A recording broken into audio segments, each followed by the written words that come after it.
Yes, my G. Yeah, I'm not too bad, bro. How are you? Yeah, I'm good, man. Just a bit tired, man. I had a busy day today, so Yeah. I had a little mini sleep when I came back home.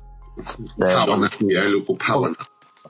Exactly, but then obviously I woke up and yeah, it's better not to sleep too much, or else you won't sleep for tonight, innit? So Yeah, for real, I hear that, man. Yeah.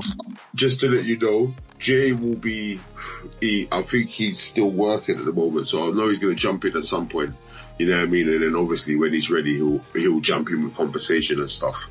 And I'm going to apply a rule from this space forth. Okay.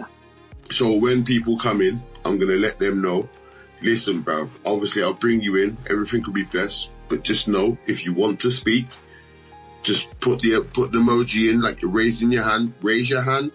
I'll acknowledge you. Exactly, bro. I will acknowledge you, get me, and I will get you in the conversation. You see what I'm saying? Yeah, because last time there was bare man, but everyone self-taught themselves to put one hand up for some reason. Like yeah, bro, and I feel like it worked quite well. Why is that still on? Take that off, bro. It won't come off. Mad. Let me do that. So just quickly, yeah, I know I've got some Realmtalk still, but I want it because obviously it's me and you right now, and we're just waiting for the people them to come in. So, bruh, tell me you've heard about this thing with Epstein, Andrew, Trump. What's happening, bruv? Yes, it's all mad. Basically, the Epstein estate, again, they've released some stuff at the request of a Democrats House Committee. Oh. And then basically it's about 20-something thousand files related to Epstein, and some of them pertain to what's his name, Donald Trump, I think, and a few other people, and also email exchanges between what's his name, Epstein, and some newspaper that wanted information about Andrew, and then Andrew is in the correspondence saying, I don't want anything to do with this. Keep my name out of this. Josh, welcome, bro. Big up, Josh. Yeah, so it's quite interesting. And then also there's I don't know if you know about this guy called Michael Wolff. He's an author. He met up with Epstein in 2015. Yeah. And he done some interviews with him. A bit similar to how Steve Bannon did it. But yeah, Michael Wolff went to visit Epstein, and Michael Wolff's name also came up in them files because there was email correspondence between him and Epstein in relation to when Trump first got into office. And Michael Wolff has kind of been accused of almost the way that messages were corresponded between him and Epstein.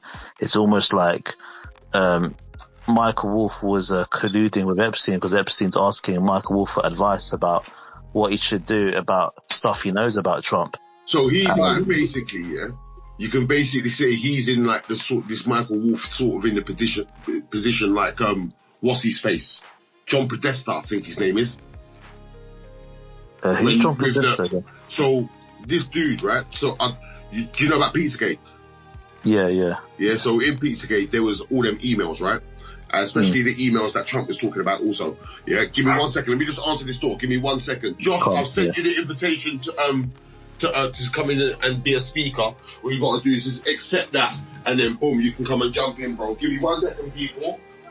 All right, dog, please. All right, dog, please. There you go. Sorry about that, bitch. But yeah, so during that thing where it was at I think the restaurant was called Comet. Okay. Yeah, Comet, like pizza and ping pong or something like that it was called. Yeah, so during that there was a load of emails, and the main people that were in these emails was 1, Hillary Clinton, 2, Bill Clinton, 3, a man named John Podesta. Okay. He was like the guy that they were getting advice from. He was like the guy that was setting certain things up for them. Okay, yeah. So so basically them emails seemed to suggest that Michael Wolff like was giving advice to Epstein about Trump, about what he should do, about what he knows about Trump, basically. And when I was watching a few videos on this channel called The Daily Beast, Michael Wolff was talking to some one English presenter. I think she's another author, and like I'm just thinking to myself, Michael Wolff, he's putting himself out there, like. You better be careful, you know what I mean? Of course, bro. Of course, man. You know what I mean? It's like, but I will say this, yeah. As much as, like, the man's heinous, we all know Epstein's a heinous man, isn't it? But that man had dirt on a lot of people, and I truly believe he has got dirt on Trump. If there is any dirt, he might be the one that had it. Yeah, exactly. And Epstein has said in his emails that Epstein has said stuff about Trump being like the dirtiest of them all, apparently. Trust me, bro. And the dog that didn't bark, apparently. What? I don't know what that means. The dog that didn't bark. What's that? Exactly. There's all these subliminal, man. I don't even. Sometimes you have to wonder what he means by all these things and like. But he's the president, right? So there's gonna be some way he worms his way out of this. But the thing is, apparently from what I'm hearing, Dotty, the thing I don't understand about it, and I think I said it privately to you and Jay, is why is the Democrat House Committee trying to push this forward when it can implicate their own people as well? Yeah. I don't understand it. Unless they're doing it to tease him, just to get on his nerves, just to poke him a bit. Yeah, like the way he's been. What's the end game for poking him? Like, what are you expecting him to do apart from attack them? You know what I mean? Like, I don't get why they want him to attack people. Unless they want him to do that so they can get him out. Like a coup. Oh wow! But then they would have to release the files, and if that's the aim, because if that's what you're trying to do, then you're going to implicate all your own people as well.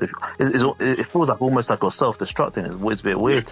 Like you're just waiting for everyone just to like, you know what I mean? It's not that powerful that you might need to self-destruct to win. So you're saying that means they're going to have to sacrifice their own people for that? Maybe. Wow. Maybe. Maybe he's got that sort of foothold, innit? But you know what? You know what else though? It also appears to be almost like someone said it, and it makes sense. It's almost like there's a blackmail partnership going on. Yeah, they both know each other's, but they're just kind of teasing each other by doing this. Yeah, bro, I hear that. It's a partnership, blackmail partnership. Oh man, but I mean, jeez, it's peak. It's definitely at the present moment. It's looking peak for Trump, because not only that, there's certain things that obviously in America that people are not liking. I know there's a few things people are not liking, but the way I see it is there's going to be things people don't like, considering that people are actually making money. They're actually okay under his administration. You know what I mean? They're like, even though they mention them, they're willing to accept them. Just money talks, innit? Yeah, Cash Patel and Palm Bundy, innit? Yeah, bro. It's mad. It is mad. America's a movie, bro. It is. It truly is, you know. It's like, it's surreal. It's surreal, innit? But it's surreal, like. Bro, it's nuts, because man's trying to bring the UK contingent. I don't know how he's trying to ragdoll Starmer, but he seems to be wanting to ragdoll that man. Whatever he wants to do, he kind of drags that man around. Everyone else gets invited, he has to go. He gets dragged. I find it funny. But how comes us man are getting destroyed by this whole Epstein saga? We've had Peter Mandelson have to resign. We're getting hit hard, you know. Why are we getting hit hard and not them? Like, they should be the ones getting hit the hardest, I think. Like, true that. I don't get it. Like, no, I hear you, bro. I hear you, but it's just, will they actually, you know what I mean? Will they actually look to do things like that? You see what I'm saying? I don't know if they are. You know what I mean? I don't know if they are. As I said, even though it will implicate the wrong people, if they really want him out and it is some sort of coup and they have to sacrifice their own peeps, I believe they will look for the least of the least to let go.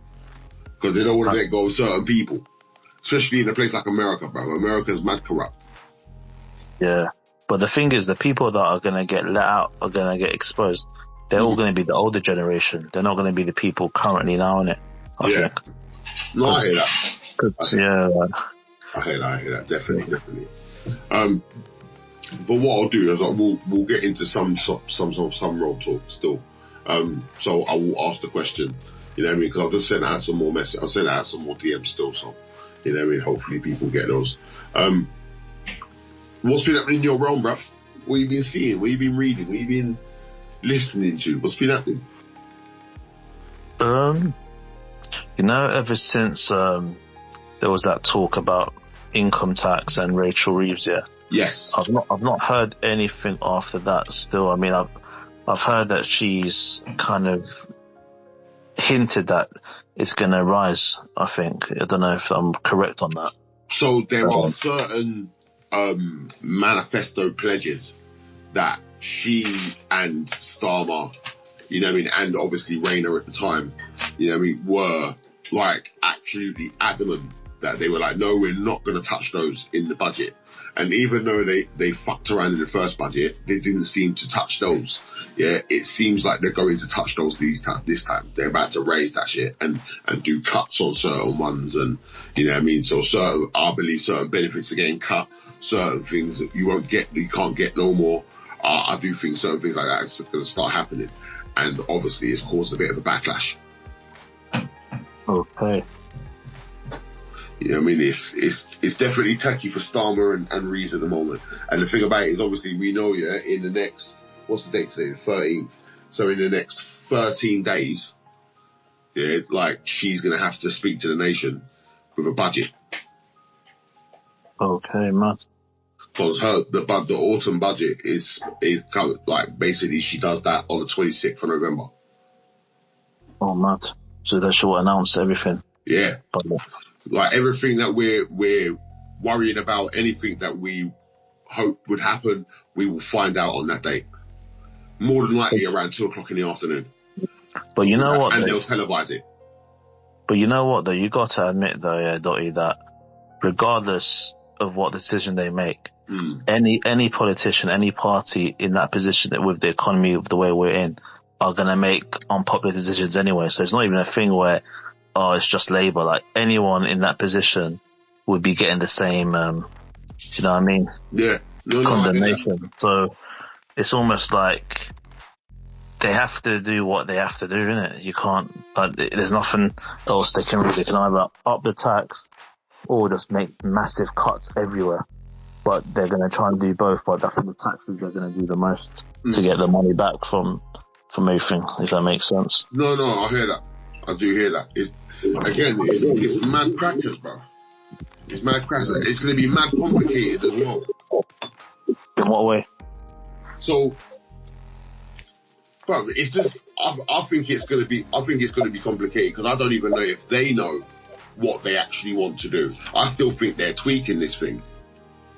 Oh yeah, I get what you mean. I think, like you said, what they're gonna do. They're gonna give out the plan, but while that plan's been executed in the next several months after they've announced it, they're definitely it's quite inevitable that they're gonna tweak stuff as it goes along. Do you know what I mean? Because then there'll be certain things that's gonna be just very unpopular that people are just gonna like, you know what I mean, go on strike, or do you know what I mean? No, exactly, bro. People won't even do that, go on strike, and stuff. So, well, bro, I know that certain doctor's surgeries are going on strike. I don't know what the strike's for, because like my doctor's surgery is involved in this strike. There's some sort of household GP strike going on. I don't know what it's for. I don't know why it's happening. I know it's from. I think it's happening at the moment, up until the 15th. I think. Wasn't it the junior doctor strike that keeps going on? Something like that? They've had one the last few years, the junior doctor strike. Mad. The junior doctors there, because they get paid really bad. Yeah. For being what they are. Do you know what I mean? So. And apparently the hours they do is mad as well. Like, they do mad hours and get no P's. That's peak, bro. That is, bro. You know what I mean? I feel like that's just helping crumble the NHS, isn't it? Of course. I still think they want to privatise that thing. Of course, yeah. I mean, I think we've always said on the spaces, it's all been done deliberately. That they want to mess up NHS as much as possible. Yeah. And say, here you go, privatisation is the way out. But it's not. You just need to invest more in it with the rising population, but they do it on purpose to make an excuse for it. You get? That's what they do. They do it time and time again. You get me, fam? Oh yeah, another thing I wanted to say just about that. Yeah. You made me remember now. The government's planning to do £1 billion in cuts to the NHS. And then apparently that's going to cost thousands of staff to get off work. Yeah. Thousands, in the thousands, mad. Fully, bro. You know what I mean? They've already lost a large number already, firstly. You know what I mean? There's certain ones that are literally coming out and saying what the real is in hospitals, and they're getting in trouble for it. You know, like, hospitals is a techie game right now. You know what I mean? It's a very techie game, bro. The problem I don't get here is every time they've done that, where they've made cuts to the NHS, they end up doing a recruitment campaign again after they've done that, because they realise, oh, we still need people to work for us. Then that's probably when they get the agencies involved, isn't it? Maybe? Yeah. More than likely, I think so. But not only that, when it comes to what they're doing, like what I think they may be deliberately doing is like adding weight onto something that's not strong enough to hold it. Okay. You see, it's like, so there's certain things that happen, events that happen. COVID was a massive one. I think that put a huge weight on the NHS, and the NHS, I don't know if they handled it well. You know what I mean? It was overwhelming for them, and it left a big gaping crack right in the middle of it. Yeah. And I do think there's going to be another event where there's going to be another big weight put on top of the NHS. Madness. You know what I mean? That's what I think they're doing. Every so often something happens, it overwhelms the NHS, they get weaker and weaker and weaker, and then it gets to a point where they've got no choice but to privatise it. Yeah, because apparently from what I've read, the reason why they want to do £1 billion in cuts is because they want to limit bureaucracy and administration, basically. But you know what's mad, yeah? Like, from personal account, when I'm navigating systems, energy systems, it's just, I don't know, like, it's just so dumb the way they make the, you know, have you heard of My Charts? No, what's that? It's basically NHS app. It's like to access your files and that. But when you see the way things are set up, you're thinking like, how the hell did someone was able to design this software? It's just so bad. It just looks so like messy. Yeah, you're thinking you're in 2025 in Great Britain, and someone came up with a software like that. And it's not just that; it's just like other NHS apps. Like when you get a test result, sometimes it doesn't get through, and you've got to contact the GP for it. Yeah. And it's like, why doesn't it just come through straight away on this app that you created? It's constant. Like, when I've got the app as well, you see what I'm saying? Yes, we say, my G. Listen, when you're ready, bruv, just let me know. Stick your hand up when you're ready. Let me know when you want to speak, bruv, and man will bring you in straight away. Get me? But other than that, while you're about, I hope you enjoy the conversation. We're just getting a little piece of Realmtalk going. You see what I'm saying? But yeah, man, like these softwares that the NHS make and that the government approves ones, it just looks so messy. You're thinking, how the hell did you spend money for someone to make this? And it just looks so crap. You can't even see your results. Someone might have made that, yeah? Someone might have made that thing, and then they had the audacity. They just thought, you know what? I'm going to pitch this to the NHS. And they've gone, oh, we like that. What are you saying, broski? Big up, Joey. What are you saying? Everyone good, yeah? Yeah, man, you good? Yeah, man, it's still, man, I'll be over in about probably 45 minutes. But, yeah, you're a bit muffly, though, still. Okay, one sec. All right.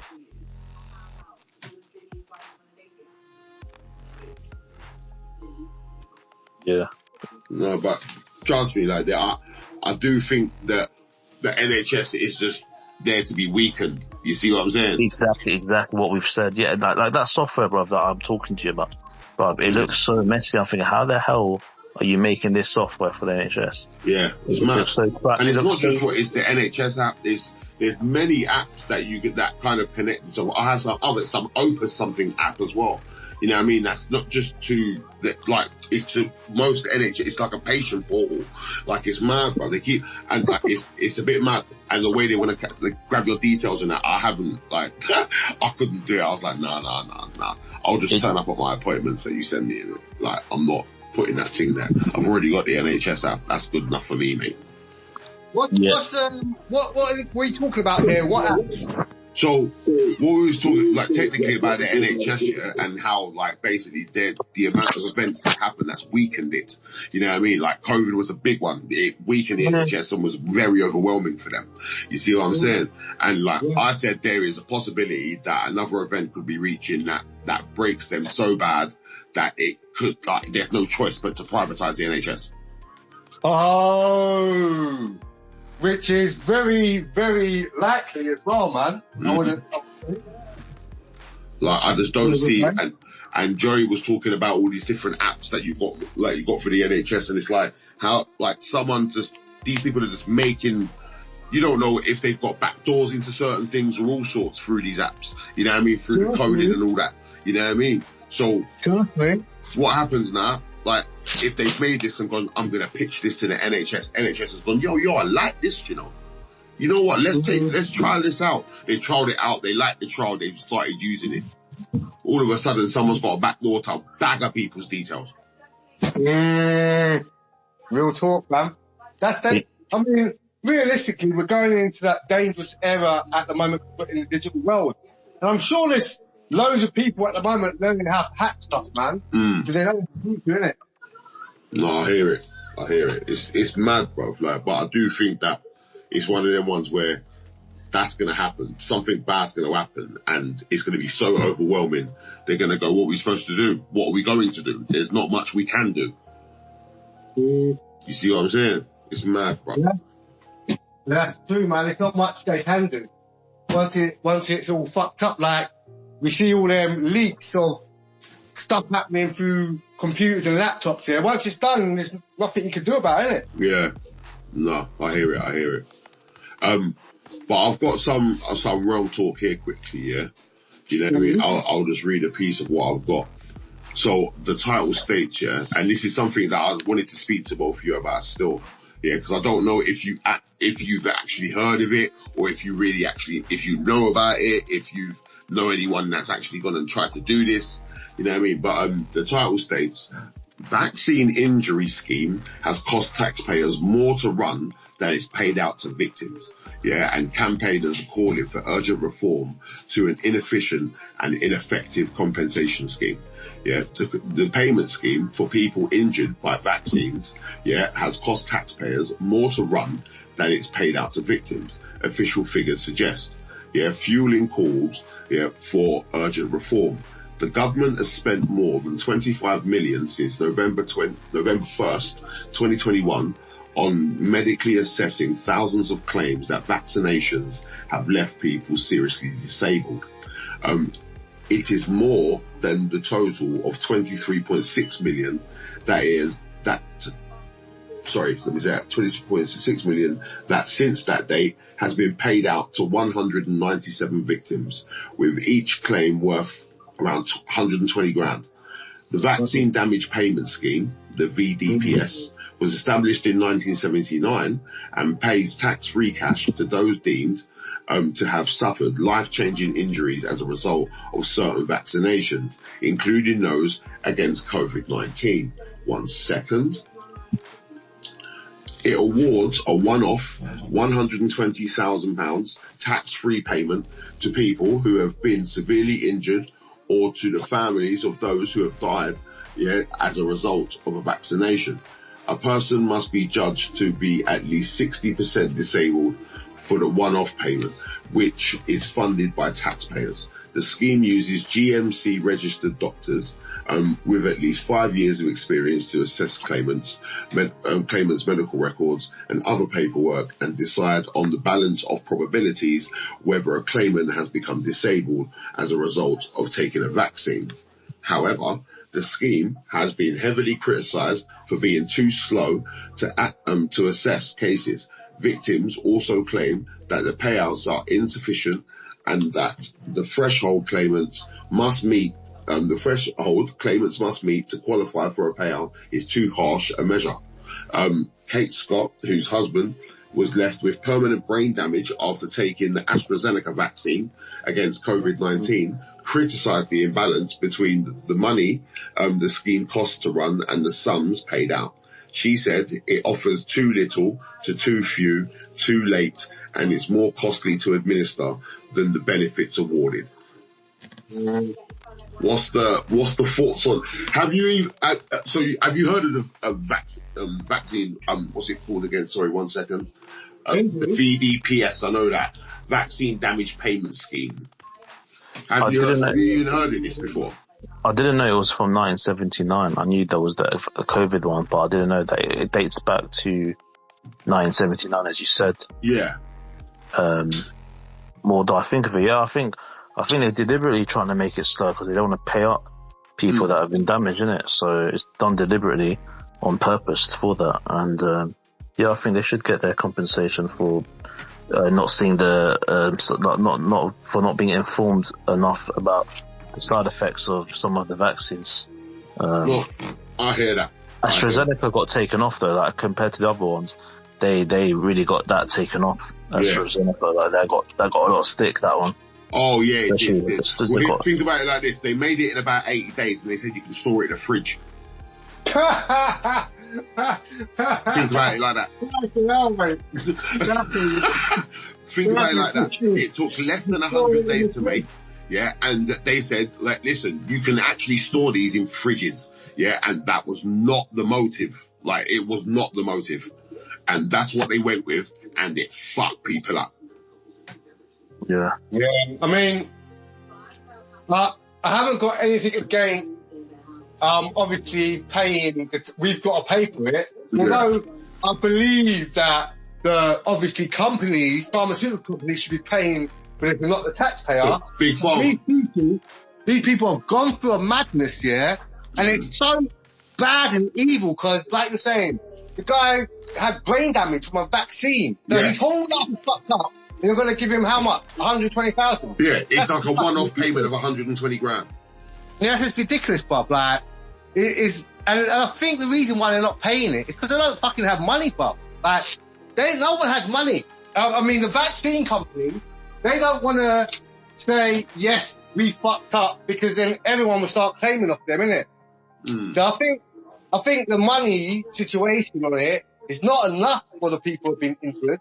At the same time, you can't take more money from us. I mean, we haven't got any money as it is. Like, you need to go to the companies that push this, and even like companies that push the propaganda online, like companies that were pushing, you take the vaccine, come down to local office and that. Like, them companies should be paying out. Not us people at the bottom.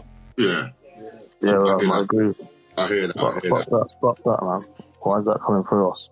No, it's true. It's true. I do hear that. They're the ones that were telling us, like, they're safe, you have to take it.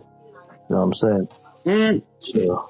I remember, so me, Jay, and there was a few others, Renee, at sometimes Conspiracy, there was a few of us. We done something called RFN, and we spoke about this from the longest time. This is when we started mentioning exercise sickness and that. The exercise they done in 2000, I think it was 2015, where they ran an experiment, basically to see if the country could deal with a pandemic. Yeah, and the answer was a resounding hell fucking no. It literally said in the exercise that the country could crumble if it happened. What? It's serious, bruv. Like, and like, obviously, when I was doing my research, because when he asked me to come and jump on here for that episode, and I was like, all right, wicked, let me do some research on it. And I found that I was like, what the F? Because, like, obviously, they done something like that for 7/7 also. Oh yeah, we know about the 7/7. Yeah, you know what I mean? So, yeah, mad, bruv. Mad thing. So, like, here's the thing, yeah? Like, here's another question for you as well. Like, how comes, knowing what the vaccine has done to people, firstly, how comes it's only now people are starting to hear about this thing really properly? Like, the public as a whole, as a general, is slightly starting to hear about this, considering how this article has been. Like, and secondly, what about the people that are going to be hurt in the long term?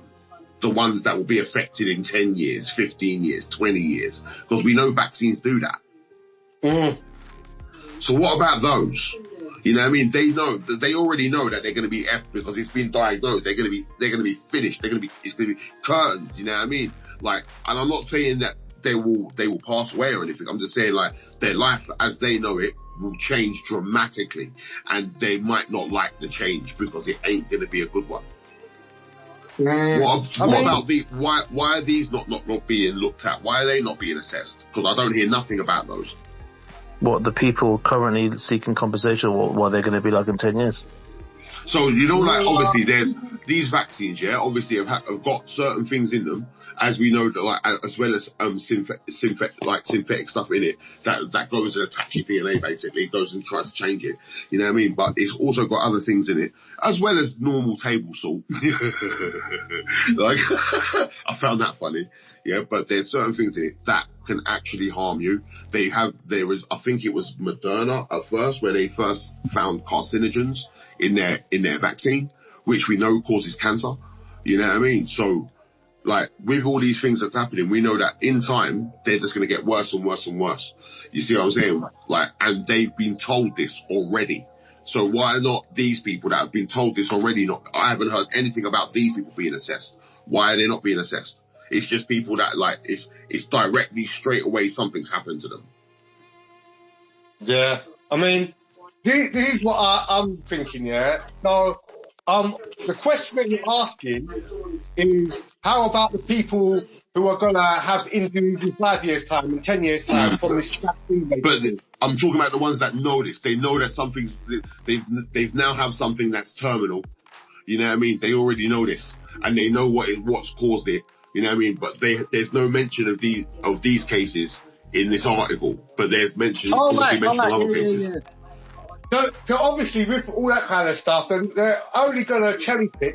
Just like with anyone really, when they want to make an argument or make a case, they'll cherry pick information and say, look, this is what happens to this guy, Yeah. But realistically, what I understand is that when a pharmaceutical company creates a product and puts it on the market, they also do an analysis of how much it's going to affect people and how far down the line. So they know how many more people are going to get affected as well. They know that more people are going to get these injuries and the rest of it. So what they don't want to do, I suppose, is kind of fully expose themselves.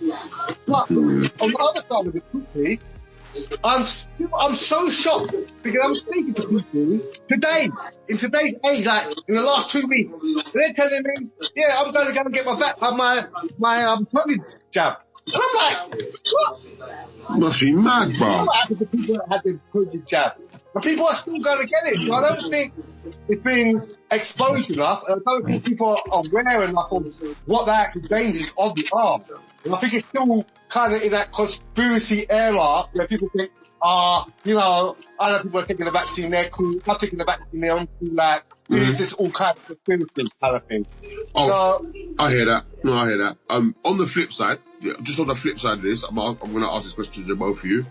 Could this be that, obviously, the public that know about it are not opening their mouth and speaking about it enough, and people are not doing their research? Could it be that? Well, people being like diligent and trying to find out. I think we know already that, you know, even through the COVID times and through the jib-jab times. Jib-jab, you know. Yeah, it's not like saying words, but it's a case, isn't it? Yeah. But yeah, people who are coming out, who are telling us the truth about what's happening, we're getting cancelled, we're getting written off, people are disappearing. Yeah. So I think that kind of already put fear into people about talking about it, and maybe even doubting their understanding, thinking, oh, maybe I'm a bit extreme in this. Yeah. So I think they've done a good job of censoring, definitely, in that area. Okay, no, I hear that. I hear that. I just thought I'll beg the question, you mean? Joey, what's your thoughts on that question, bro? Can you ask the question again? So I was saying on the flip side, because obviously we know that obviously there's certain things go on in it, but on the flip side of that, could it be, yeah, that people are not doing their research bit properly, you know what I mean, and not doing enough research, not doing enough due diligence, you know what I mean? And also, could it be the people that do know about it not speaking up enough, not bringing enough awareness to it?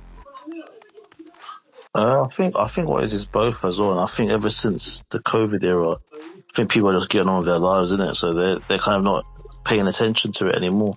I think if a new pandemic comes about, people are going to be more strict not to like just buy into the government this time. Do you know what I mean? Not just trust them fully. Do you know what I'm saying? No, I get it. Yeah. No, I get it. Hope so.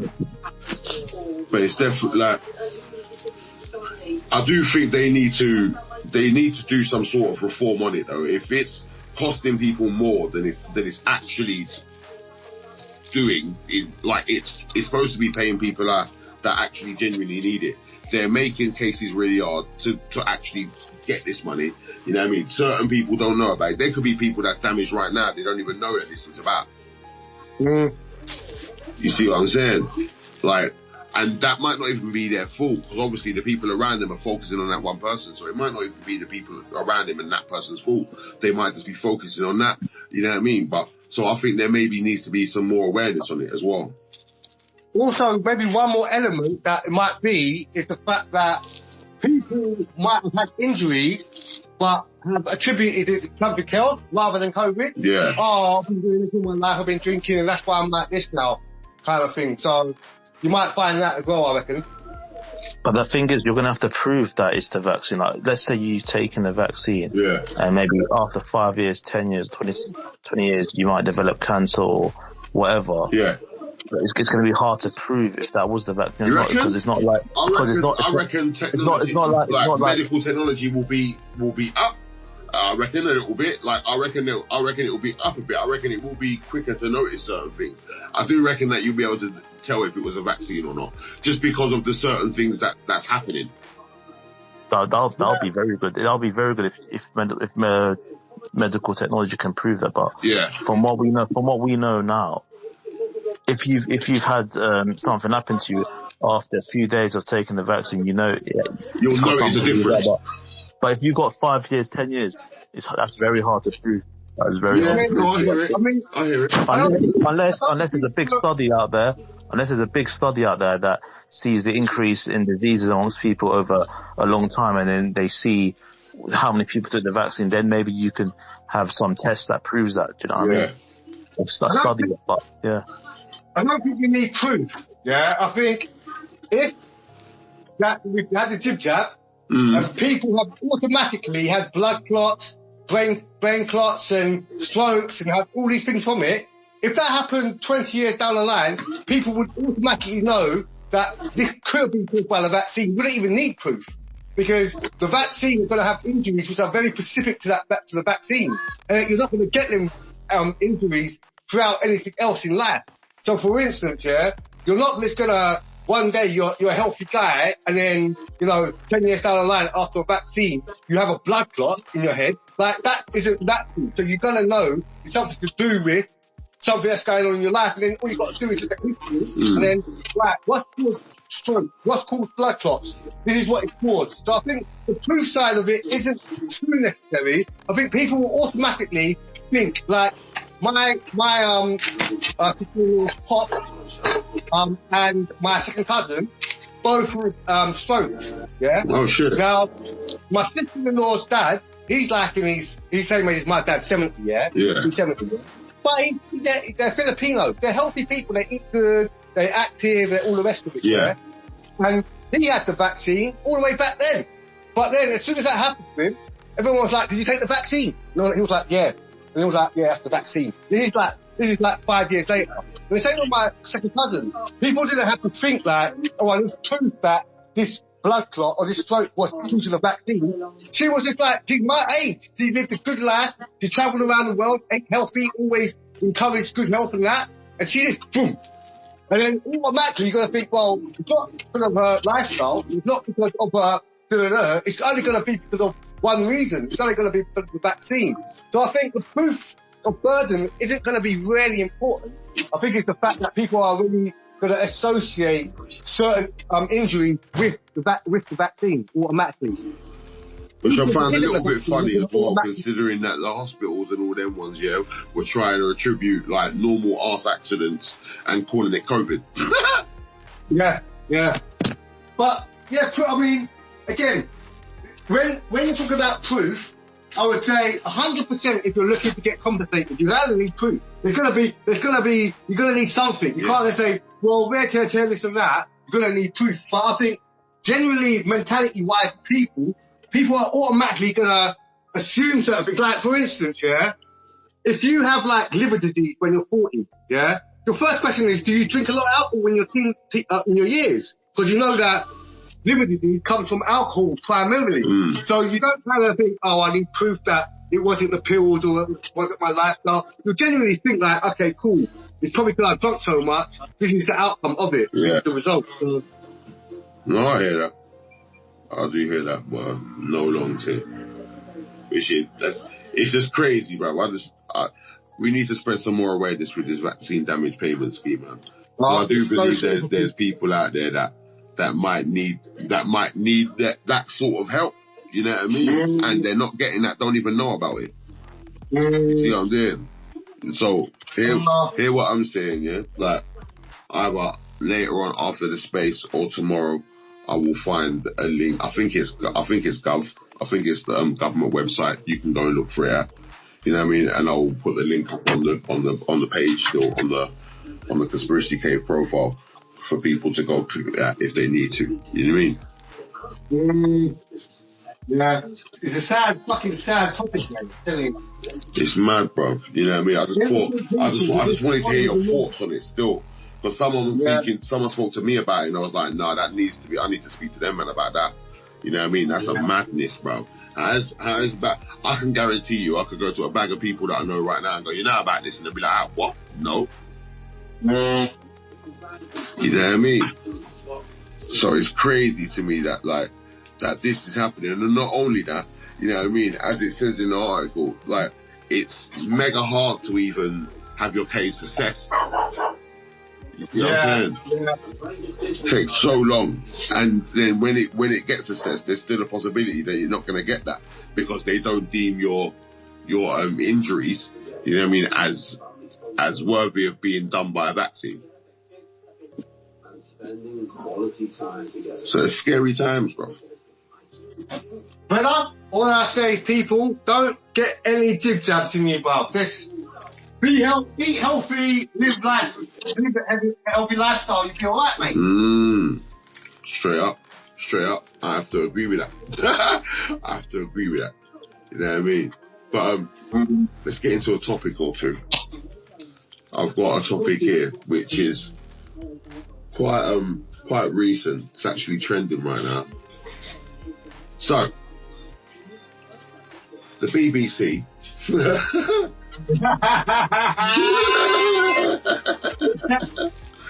the BBC, right, has apologised to Donald Trump. Yeah. Oh! But they do say there isn't a basis for a defamation claim.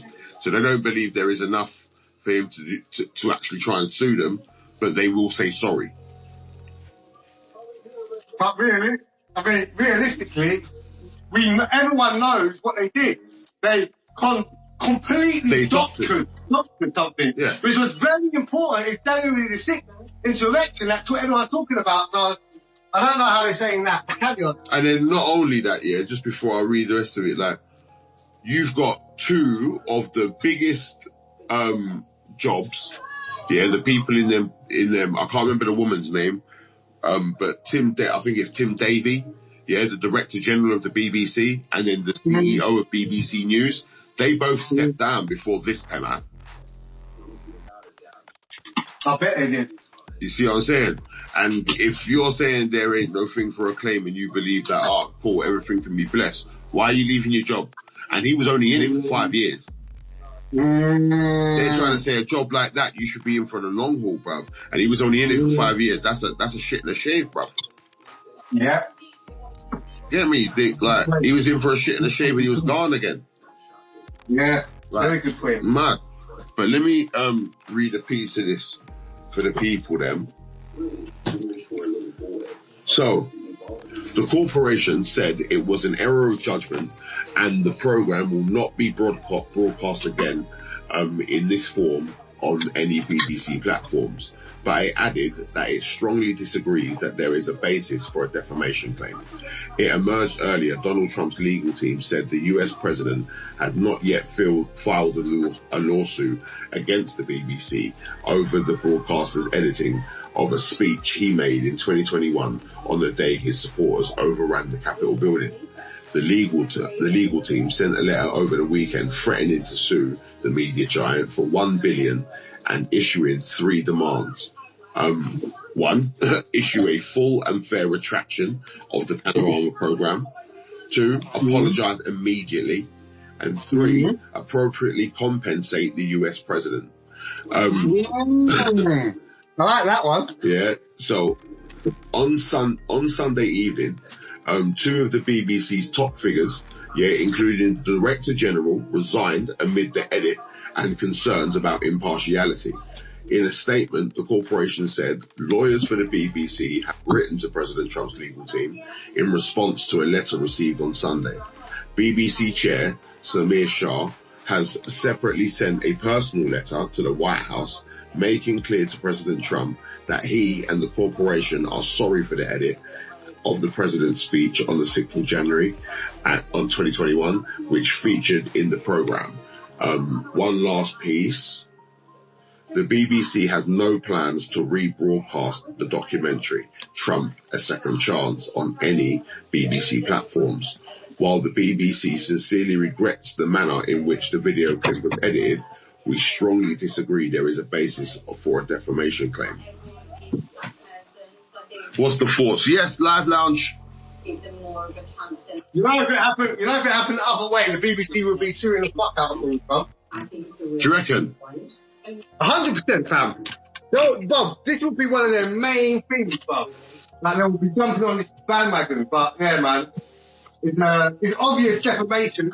Obviously, people sue for defamation that's even less than that. So, like, well, for BBC to say, well, we apologise, but we don't think it goes down. I mean, it's quite unrealistic and unreasonable. And obviously, I don't think it's going to end there. I think we're going to hear a lot more about this. So this ain't over, you reckon? Definitely not. Okay. Joey? Live Lounge, I sent you the invitation, bro. So, like, just accept that you're a speaker, bro. Yeah, go on, Joey, sorry. Say that again, what? So what does he still want to go ahead with it? So he's basically said he wants to be appropriately compensated. He wants them to apologise immediately, which it looks like they have. Yeah, and the panorama, the actual episode, that documentary, he wants taken down. Yeah, he don't want that on any TV, don't want it on any BBC platforms at all. Yeah, obviously, that means if it's any BBC platforms, I'm sure that it can go and be played and be aired on different platforms, i.e. Netflix, i.e. ITV, i.e. Channel 4, you know what I mean, and so on. But regarding what the BBC is saying, you will not see that documentary on any BBC platform, whether that be online, on demand, or like on terrestrial television. Well, is that what they're saying? It won't be on. It won't be on. They're not going to rebroadcast it. Good. They're not rebroadcasting that. They can't rebroadcast it, bruv. Like, after it's been found out to be doctored, they can't rebroadcast that. That would be curtains, bruv. Why are you sticking a bomb in your own mouth? Yeah, sure. You see what I'm saying? Like, that would be stupid to do, I reckon. Live Lounge, let me send you another invitation, Storm. Yeah, what do you think, Joey, anyway? Yeah, sorry, I'll cut you off. Sorry, Joey, what's your thought? Yeah, I mean, if they definitely doctored the speech, then they should take it off, innit? Because they deliberately tried to interfere, you know what I mean? Yeah. With his election. That's grounds for defamation? Possibly, yeah. I mean, if he wants to take it to court, then he can, innit? And he wants to sue them, yeah. Because I remember we were saying that I think the words were, I can't remember who said it, yeah, because I know there was a few people in it at the time, that you can't, sue from, if you're in one country and you're trying to sue something from another country, you can't do that. I checked, it did say you can. You can, yeah. I think LiveLounge was talking about that. Yeah, so it did say you can. So it does look like he's willing to go to court if need be. Yeah, you can do it from across the pond and back and forth and stuff. You can, because I think that guy Douglas Murray took someone to court. Was it Douglas Murray? Yeah, I think so. He took that Muslim guy. He took the Muslim guy to court, I think. Yeah. Or something. Yeah. Say that again, bro. I didn't even know about that. Man. Yeah, something like Douglas Murray about in Piers Morgan. You know, people having clashes there, accusing each other of stuff. And yeah, man. Mad thing, bro. What, LiveLounge, you don't want to speak today, bro? Man don't want to talk to us today, bro. He's probably getting his trim, isn't he?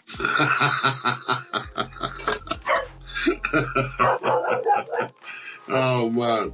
Now, I'm sure he's just lining up now. It's time to line up and then he'll be in. You get me? Yeah. But when you obviously... yes, LiveLounge, we saying, bro? You good? Wicked. Did you catch what was happening? Yeah, you're talking about Mr. T. Yeah, and obviously BBC's apology to him. Yeah, well that's standard, isn't it? They are going to apologise, aren't they? Because what's an apology? Do you know what I mean? It could be a lot worse, and it can cost them a lot of money. And if you can save all that money and hassle, I mean, it's strange to say that he would. Yeah. But I'm sorry, go on, LiveLounge. I'm not saying they would definitely win any kind of case for defamation. But do you reckon there's grounds for a case? Yes. Okay. I didn't before. Yeah. But the clip is so damning. Isn't it? The splicing and the editing is so damning that yes. But I thought because it's international. Yeah. And maybe they could probably squirm out of it. G.O.L.D, what you saying, bro? Yeah, what are you doing? Rotted, full house. Come on, man, this is how we do, man. Great. Yeah. You hear me? Just quickly, Josh, how are you? Disperse, how you doing, brother? Yeah, man, I'm good, man. How's your day been so far? Good, man. Just 2 feet above the ground is a good day, brother. Hey, listen, I hear it, man. G.O.L.D, obviously, I've sent you the invitation, so when you're ready, bro, just accept that. But I hope you're good, though. You know what I mean? Hope you're good. Also, just to let people know, like, there's a little rule now. You know what I mean? But obviously, when you're ready to speak and have your opinion, if someone's speaking, just raise your hand. Just send the emoji raising your hand. You know what I mean? I'll acknowledge that and I'll make sure I get you in. Just to let people know, I think it's just more efficient and everyone gets to get their say clearly, then everyone gets to hear what the people are saying. But yeah, sorry, LiveLounge, I cut you off. Sorry, bro. So I think it's a good thing to do at the end of the day because apologies are worth nothing, is it? As in not worth nothing. It costs nothing. Yeah. So you may as well do it and see what happens. And if that satisfies the dragon, feeds the dragon, makes him happy, then I would like to know what he wants to be compensated, because he does say he wants to be. So the 3 things he said is, where are they? He issue a full and fair retraction of the program, apologise immediately, and appropriately compensate the US president. You know, that's what, so like, he wants to be compensated in some way also. I don't know whether they'll do that. I mean, he's a foreign national, so I don't know how you compensate somebody in a different country. But it's all. I mean, that's down to the lawyers and solicitors to work that one out, whether he should be compensated or not. But the government has already stepped away from it and said to the BBC, "You're on your own." Yeah, no, I hear that. That's down to you and your what do you call it? That's down to you and your insurance, you know, your liability insurance or whatever, defamation of character, solicitors, and anyway, that's up to them. But it was quite damning. Okay. Just quickly as well, Josh, I don't know, obviously, I'm sure that you've heard, like, over the news or TV or stuff, about the BBC doctoring a part of a program to make it look like something it shouldn't have been looked like. By the BBC. The BBC has now apologised, but they don't believe he has grounds for a defamation lawsuit. I'm asking the question, have you heard about it? Do you think there is, if you've seen the clip, do you think there's any grounds for it? So here's the truth, man. I'm a little ignorant to it. I seen it on the passing, like headlines. So I don't know too much about it. It's because the reason why I didn't pay too much attention to it, because they do it in America too, man. They doctor his shit. They try to change his narrative. Yeah, no, I hear that. And I do know that there was many times that let's put it this way, there was a lot of debunking videos that I saw, like, and you was like, whoa, is that what they're doing over in America? They're trying to ting. They're trying a bit mad. It's just, we know that with the BBC, they've been known to do something like this before. 1 second, G.O.L.D, I'll get you in. They have been known, and it's been said that they've done stuff like this before. So, like, I'm just thinking that if they've done that to someone like Trump, like, I'm sure that Trump's going to try and hit them in a way they're really not going to like. That was just my thing. You see what I'm saying? G.O.L.D, what you saying, bro? Yo, cuz, you see it, what's good, man. See how man was there last week talking the same thing though, fam. You see what it is now? Yeah. See what it is now? Yeah, the man get exposed, right? Like, but it's not like we didn't know before, like I said to you, right? So, you know, like, but this Trump thing obviously has made it mad for them to the point where it's like, obviously, if the UK government gets involved, then it looks like it's like the UK government against Trump. Yeah. And that's not going to happen, right? So we know that they was going to leave it to that. And then the doctoring that you said before, like the whole panorama doctoring and all of that is all mad, bro. That's like a whole different kettle of fish. Have you seen it? Yeah. Do you believe it's as damning as it looks? Let me just say something. So in this last month, and I think that there's no coincidence of this either. Yeah. I just haven't had the time to pay attention to it enough to work out a link yet. Yeah.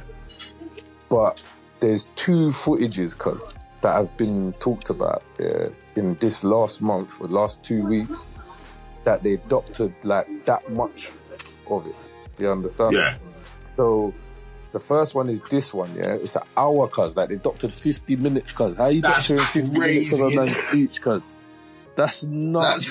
That's nuts. That's what I'm trying to say. So of course Trump has got a case, like, at that point, like, because it's an hour, like, that's madness. It's not like you just doctor that couple, you snip it down, and then you played, like, the speech, like, whatever. You doctored 50 minutes out of, like, a very long speech. Yeah, only 10 minutes is literally undoctored. That's what I'm saying to you, like, so that's crazy, first of all. Then the second footage was, I don't know if you man see the whole Israel footage, the whole camp footage, where they was doing the madness to the brother, or whatever. The soldiers had the brother up in the corner doing the mad thing. I think so. And you seen what's happened to the soldiers. The soldiers have got off, bro. Yeah. Like, the soldiers have got off. They're parading the soldiers like they're heroes and all of this madness. Mad. Then the way how Israel put it on their news, right, was they presented it like, and if you watch it, brother, and you actually listen, because I've watched a couple of different versions of it where they've showed it with the translations in it. So it's like the woman's explaining, look, the prisoner, they take the prisoner and he's a terrorist and whatever, the rhetoric shit that they do. Yeah. They took him over to the corner and they had to search him because they said he was holding a knife or whatever. And then she's gone, there's a glitch in this part of the footage which knocks out a piece of it, and people are claiming that, this happened, but you can clearly see that nothing happened or whatever. Bro, look at the timer, fam. It's all 2 hours or some shit like that. They doctored out of the thing, fam. Mad. Do you understand what I'm trying to say to you? And then they're like, he was doing this, he was doing that, and threatening the soldiers and rare, fam. Mad thing. That's mad crazy. Thing. But why have those 2 things come out so prevalently in a short space of time? There's another, that tells me there's got to be another play here. You get what I'm trying to say to you? Yeah? Right, because the Israeli news is getting exposed for doctoring, and BBC, the two biggest propagandists in the world, are getting exposed for what they're doing, bruv, in terms of doctoring, with such a mad gap in the footage cuts. Like, yeah, there's a reason, bro. There's got to be a reason for it, bro. So what, do you reckon there could be like another play at hand or something? Of course, because everything's just to keep you hooked to this is happening and that is happening. Yeah. Do you understand what I'm trying to say? Like? So, yeah, it's all distracting. So if they're going to give up their self like this, like with the BBC one, I think what they're doing is I think they're playing musical chairs with us, like the fucking government does, right? So they wanted to get those two out safely.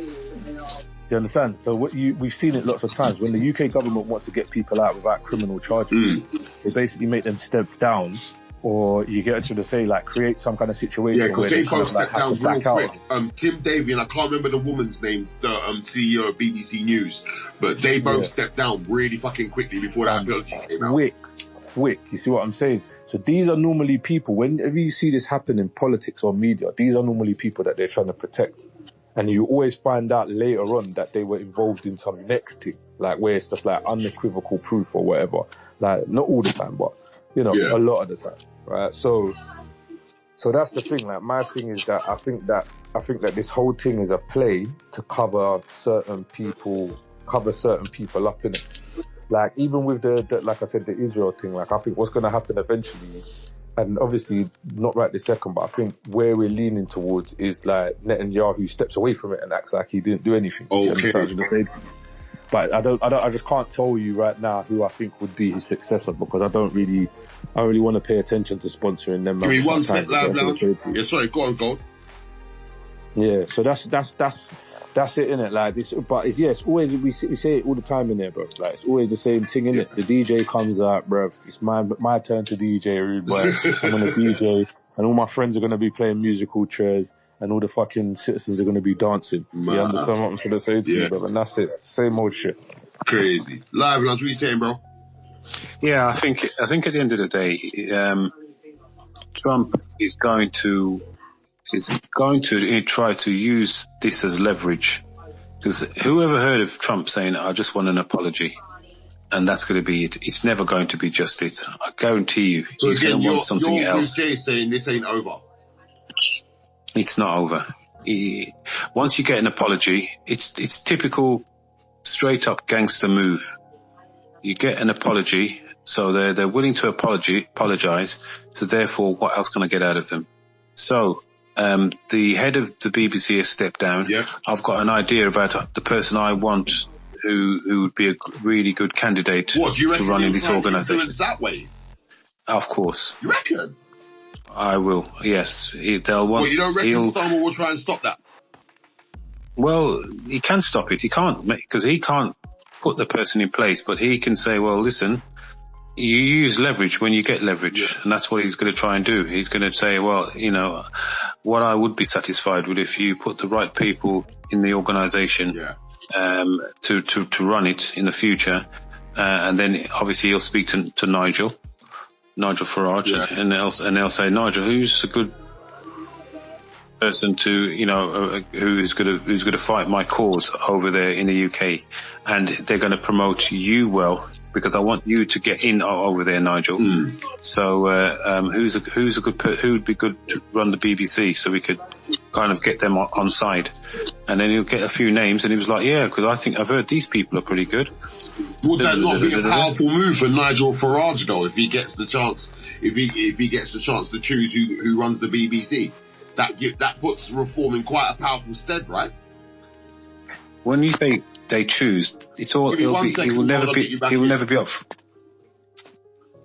be up front. It will all be done behind closed doors, and then Trump is going to obviously say, you know, I'm thinking of putting this lawsuit in, but we can kind of squash that if you put somebody great in there, somebody who's unbiased. But that unbiased person is really his link, which is Nigel's link, which is his link. Because the chess move is, we can get Nigel in over there, and I'm not leaving where I am. I'm not leaving this position They think I'm going to come out in 2028, but that's never going to happen.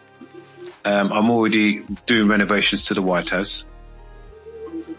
Well, there was like sort of talks, obviously, where he was trying to find ways, obviously, if he can stay in for another term straight after this one. Apparently, I'm not saying it's true. I'm just saying there is rumors out there that's happened. There's no way this man is leaving. There's no way. There's no way. He doesn't have to say it now. I heard a lot of the MAGA people are making Trump 2028 hats already. Do you know what I mean? He's not going to leave. He's going to attempt to stay in power unless he just doesn't want to. He's made enough money. But people like that, they crave power and money. And if he can stay in there, then he's going to stay in. I don't even think it's a question. Do you reckon they're going to change they're going to change the constitution, and they're already trampling over the constitution anyway by doing whatever the hell they want, and they have to be pulled back. And there's a lot of, but he's already got certain people in positions in the Supreme Court judges, which he's put in there, and some of them are turning against him because he's put them in place so they can give him a free rein to do what the hell he wants, but some of them obviously realise that this is going too far. Okay. No, but yeah, I hear that. He's going to stay. He's going to try and stay. Okay. Put it that way. I hear that. Just before I get any other thoughts from everyone else, G.O.L D, what are you saying, bro?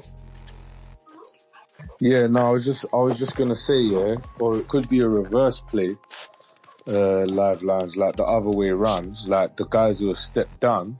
Because we see this a lot from America when it comes to the politicians over here, is that they step down and then they end up in some job in like Fox News or CNN or whatever. Do you understand what I'm trying to say to you? Yeah. Right? So that's all another thing as well, right? Like, you know, he could step down and then Trump gives them, you know, one of those news channels, you know, to say that again is like leaning in his favor, right? Yeah.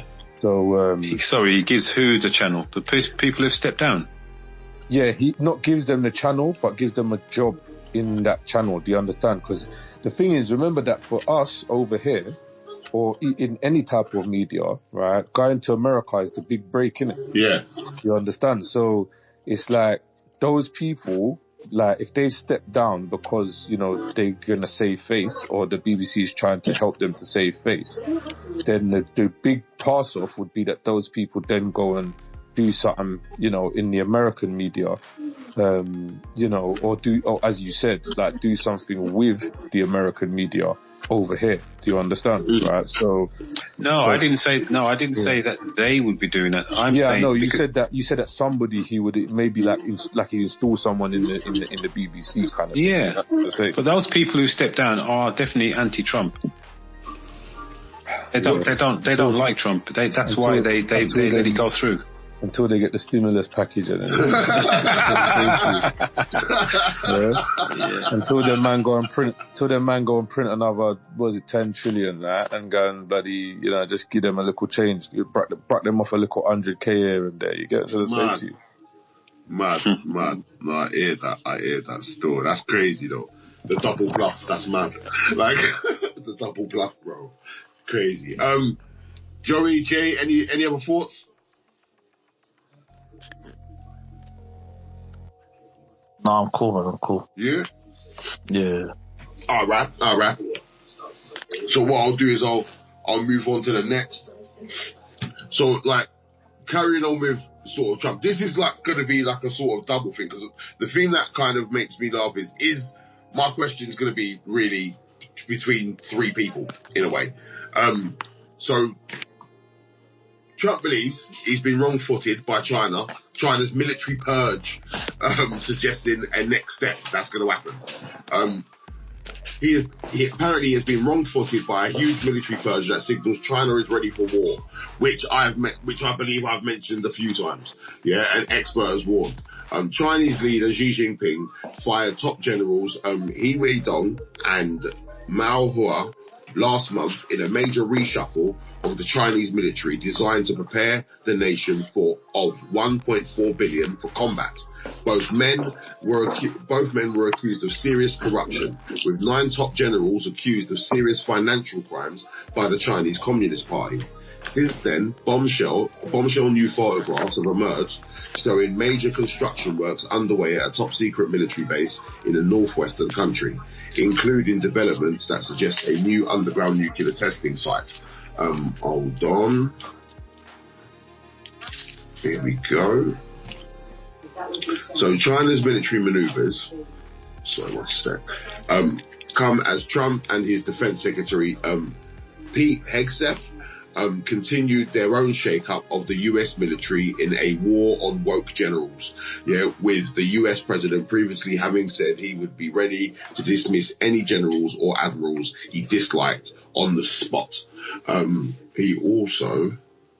But Beijing's reorganization of its forces appears to be far more strategically minded than the White House's more political action, according to Professor Anthony Glees, a security and defense expert from the University of Buckingham, warning that the US was at risk of faltering while China grows stronger.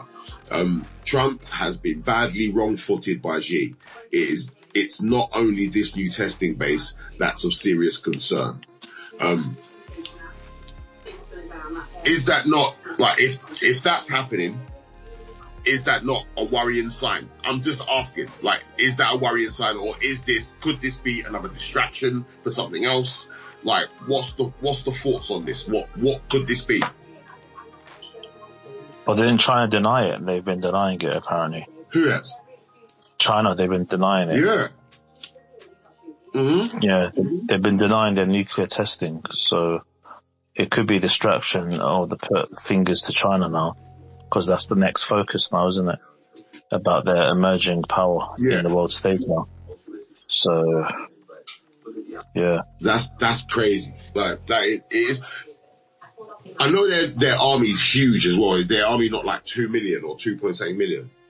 They got a huge army. But has America got a better air force? Has America got a better air force than them?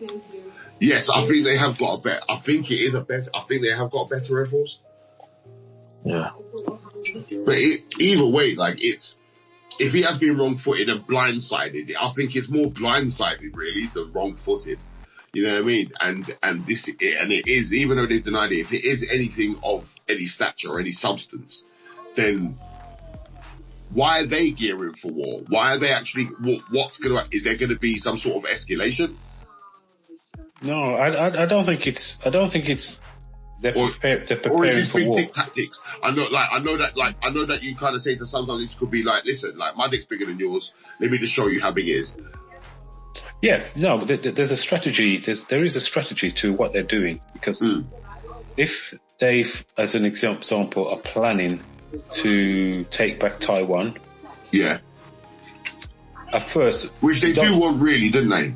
Yeah, they do want Taiwan, really. They've been gesturing to take back Taiwan for many years. Yeah, this is why they come close at one point. I think last year. Yeah, well, they didn't say come close. What the Americans heard something, and the Americans sent a ship into the North Atlantic or somewhere near there. Okay. Because they heard intelligence that something might be happening, so they did that. So what it is what China would do is do some nuclear testing or do some kind of saber rattling to say, this is what we got. This is who we are. This is what we can. We're not scared to use it. Show the world what they've got. Start waving your gun about. Put it back in the holster. Give it a couple of days. Give it a couple of weeks. Then you go and try and take Taiwan, because you've already showed them what you got. Yeah. So if you want it, you can get it. But we're going to do this. You can't stop what we're doing. So you don't. If you don't let your enemy know that you're strong, and you make a move, that will embolden your enemy to retaliate. Yeah. You understand what I'm saying? Yeah. If you know that he's got something in his back pocket for you when you're ready to come and test him, then you probably wouldn't test him, because he'd be like, we see what they've got, we see what they can do. Let's let's just try diplomatic route channels instead of, you know what I mean. As I said, they're not planning for war, but they're making them know that we've got some stuff around here if you want it. However, we don't want to do that. We just want Taiwan. No, I definitely do hear that, man. I hear that. G.O.L.D, any thoughts?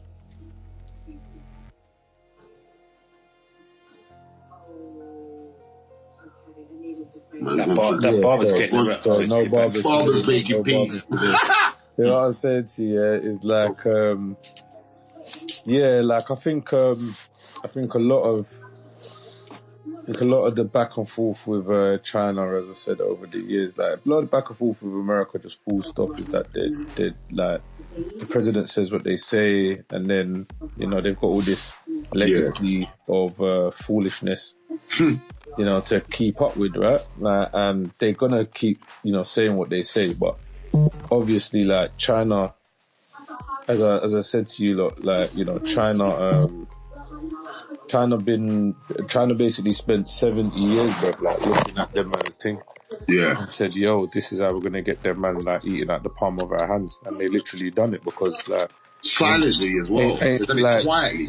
Man could talk about Silicon Valley and all these places all you want, and that's in America, fam, but like ain't none of that thing being built without China, man. That's what I was gonna say to you, like hardly anything, right? Like so, it's like they China just worked very smart to get into industry. What I'm saying, and that's they owned the London Underground at one point. Yeah, that's what I'm saying. It's very, very, very smart. Like so. They made what China's goal is to really just make sure that what happened to them before from the Western countries doesn't happen to them ever again, innit? Yeah. That's basically it.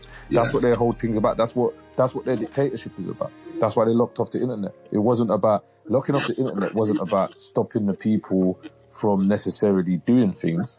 Yeah, even though it is right censorship, but. Their whole thing of locking off the internet to the Western sites and them creating their own kind of domicile DMZ kind of style internet, right, is because they realized that their people were getting too influenced by Western culture, by Western media. Yeah, and them man were trying to sneak in there and propagandize their people. So they was like, nah, bro, we're not doing that. We're not playing none of that games. You get me? Right? So yeah, that's what it is, man. I think it's just always the same it's just the same rhetoric because they know that China's been able to grow to such a size over that time. And it's just what happens to every country. Like there's any country that grows economically over time and then says, hey, we are removing US things from our economy. Like they want to kill them. I kill them people there. Of course. That's mad. They're showing that you don't need them, innit? Mad. Absolutely mad. But I'm going to just quickly move on to the next thing because it kind of coincides with the question I'm going to ask, innit? So apparently Russia is, and I don't know how because they're going through their own madness right now, obviously. But Russia seemed ready to help Venezuela, because obviously with the madness between Venezuela and Donald Trump. But it seems like Russia's ready to help out, right? And it says that Russia's pledged to be ready to help Venezuela as Donald Trump continues to reinforce the US military presence near the South American nation. The White House is forging ahead with plans for a strike campaign. It says it's cracked down on drug smugglers, but experts have said the attacks on drug boats would be illegal under international law. Caracas and Moscow signed a strategic partnership in May, and the Kremlin says that means it's ready to act. Russian Foreign Affairs Minister Sergei Lavrov said Russia was ready to fully act within the framework of the obligations that were mutually stipulated in this agreement with our Venezuelan friends. The agreement hasn't yet come into force, but getting close. Lavrov, with leaders of both countries having ratified the strategic partnership. Now it is at the final stage of ratification by the Russian legislature. I can't pronounce that word properly, sorry, Lavrov said. TASS reported. It states the need to continue our security cooperation, including military technical cooperation. America's overwhelming show of force in waters close to Venezuela was ramped up with the arrival of the world's largest aircraft carrier, the USS Gerald R. Ford, earlier this week. 3 warships are also in the area, raising questions about whether Trump hopes to topple Venezuela's leader, Nicolas Maduro. My question is, are we seeing Putin and Xi Jinping playing games and trolling Trump before they literally just go against him? Because it looks like it seems like certain friendships between Putin and Trump have actually broken.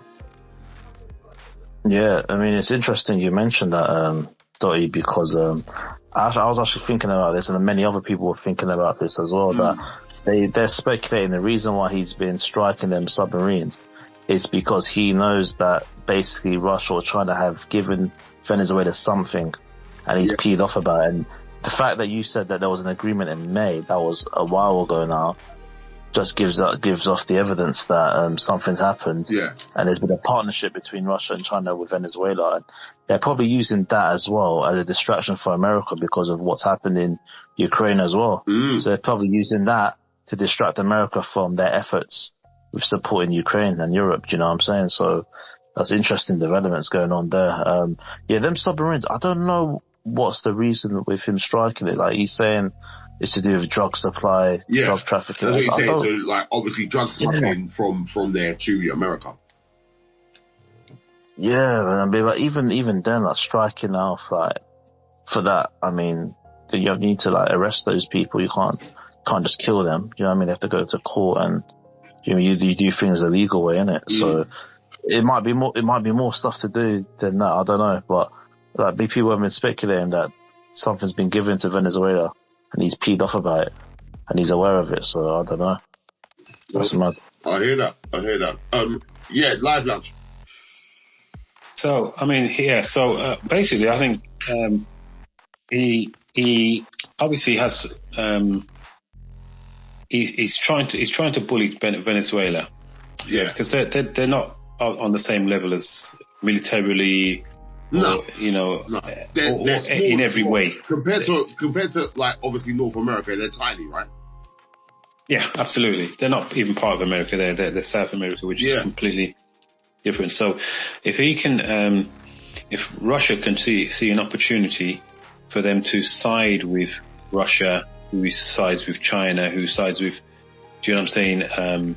That side of the world, then it's someone like a Venezuela who, through no fault of their own, as Trump is trying to bully, they would be a strategic partner for Russia, China, Iran, blah, blah, blah. Because where are they? How close are they to, they're South Americans, so they've actually got America in their title of their country. Yeah. You know what I mean? So they're within striking distance of America. So why wouldn't he then, your enemy's enemy is your friend. Right. No, but so they've never been friends with Russia, but they can now become friends because Trump has obviously pushed them. So you reckon this is slightly like another Cuba situation? Yes. Can be, because what have they got to lose? Because what have they got to lose by they can threaten, Trump can say, well, we want you to do this, we want you to do that, bully, bully, bully. And then he can say, well, if you continue to bully us, we're going to join with Russia. And we're going to give them a missile base or a listening post or something in our country near to your country. Because you're showing us pure disrespect. So now you have something to leverage them to tell Trump to ease off, cool yourself, settle down, stop piping up, or we're gonna join up with your enemies.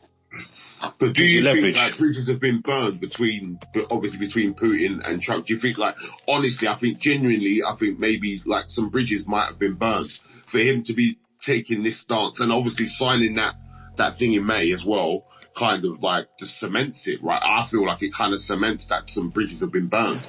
Because I don't think he would have done this maybe a couple of years ago. I think, no, but bridges have been burnt anyway, because remember, Trump has been gives Putin military intelligence, so he can know where Putin's bases are, where his tanks are, whatever, so he can strike. Because remember when he was trying to strong arm him to get the minerals, he says I'm going to stop giving you military and he did for a while. So they were basically shooting in the dark. And all that sort of stuff. Yeah, they're shooting in the dark. They don't know where anything is. If they don't, so literally, if you're Putin, you're saying this man is giving my enemies diagrams and eyes in the sky of where my tanks are. That's why he's able to inflict so much damage and killing of my people. Why would it be mates with him? Okay. No, I hear that. I do hear that. G.O.L.D, Jay? Any thoughts? So what else is going to happen after this now? Are they going to carry on striking the submarines? Like, what else is going to happen after this? I don't know. Like, this is what I'm thinking. What's next now? If they're like, boom, obviously he's tried to ramp up stuff with putting the aircraft carrier there, and obviously there's other stuff there as well. You know what I mean? To show maybe what is maybe a bully tactic. You know what I mean? Like it slightly looks like at the moment, and now Venezuela's got like China and Russia behind them. Like, I just feel like that's strange. I didn't see something like that happening. Maybe China, but I didn't see Russia backing it either. Sorry, Dot. You know that May partnership that Russia signed with Venezuela? What did it entail again? Right. So, 1 second, that they were back there. and I'll get it up. So yeah, Caracas and Moscow signed a strategic partnership in May, and the Kremlin says it means that it's ready to act. So what I think that means is, like, it's coming to the stages now where that partnership's going to be in full fruition, and if Trump tries anything, they're going to kick off. Well, to be fair with you, like, I think Putin is a wanker as well at the same time. Like LiveLoungeLuton is about Keir Starmer. Well, let me explain to you why. Because, like, fair enough, I'm holding Trump to account for striking those submarines and his bully boy tactics. But at the same time, why is Putin drawing in a weaker country to get involved in his mess between him, Ukraine, and the West? Like, why is he bringing his poor country in? Not poor country, but like they're not strong. Do you know what I mean? He's drawing them into it. Like, the countries that are around Venezuela now, Venezuela's a tiny country compared to these countries, isn't it? That's what I'm saying. So, like, he is a wanker as well, Putin, for like drawing like a weak country like them into all this as well. I'll ask you the question, like, could it be what Live Lounge said? And it's like, listen, they have got like, we can put stuff there that's aimed right at them. I think, like I said earlier, that's what I think, and many people think that's what's happened. He's put something there that America know about, and they're peed off with it. So they've gone and done their thing to Venezuela. So yeah. So what, do you reckon that's why he wanted Greenland somewhat? Trump wanted Greenland so he can do something like that there. Yeah, possibly. Like, they do it to each other, really. They use other. This has gone on since the Cold War. They use other countries to fight their battles. You know, proxy war. I mean, now they're doing it with Venezuela. So unfortunately, the weaker countries suffer the most from this. You know what I mean? Yeah, it's mad. You get me? That is mad. Yeah, again, G.O.L.D, Jay, you about still or still at the barbers?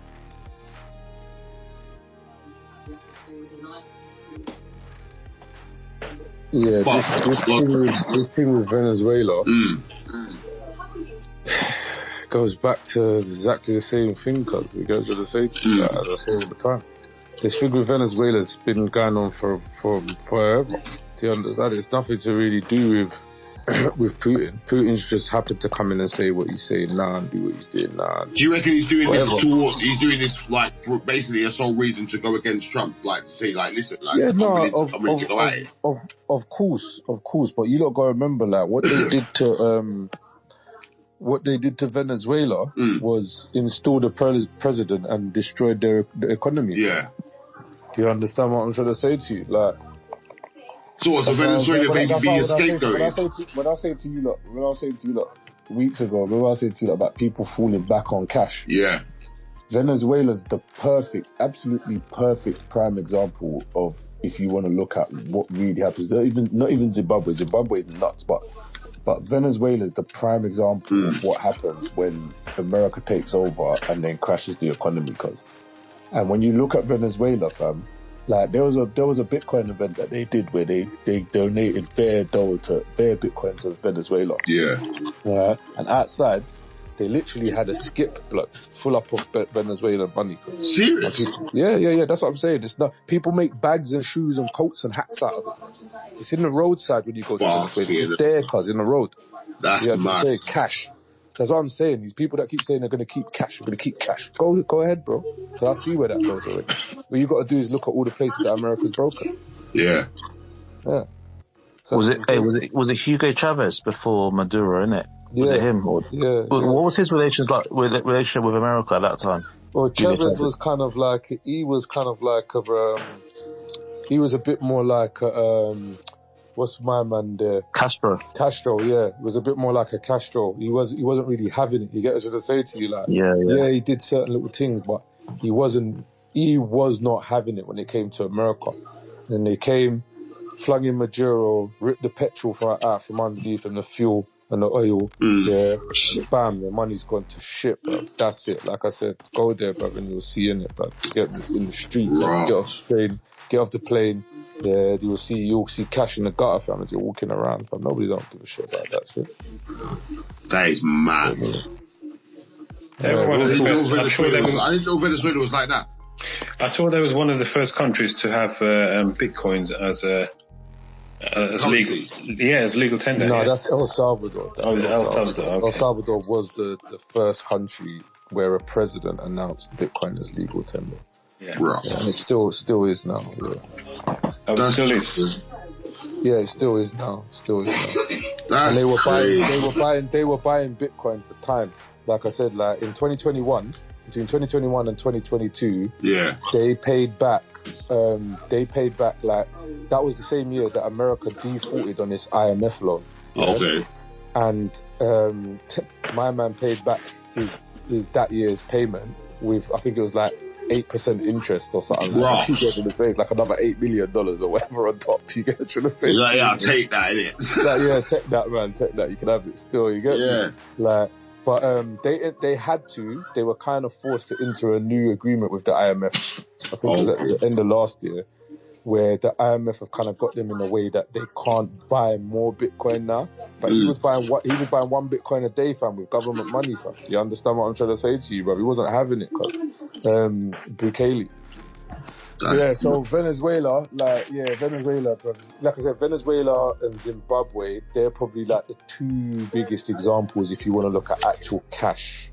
And I don't know if any of you lot have seen Zimbabwean money, bro, but I've got like a 10 trillion, I've got 100 trillion Zimbabwe note in my yard as well. What Zimbabwe did is what they did is created too many denominations of the note. So they decided that, we're going to go and do our own system. Yeah. They created too many denominations of the note.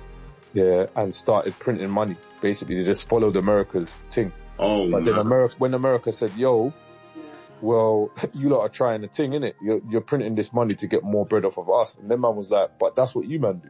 And he was like, well, we're not going to accept your bread anymore. So you have to accept the US dollar. And then they was like, nah, man, we got our own thing, fuck you, man.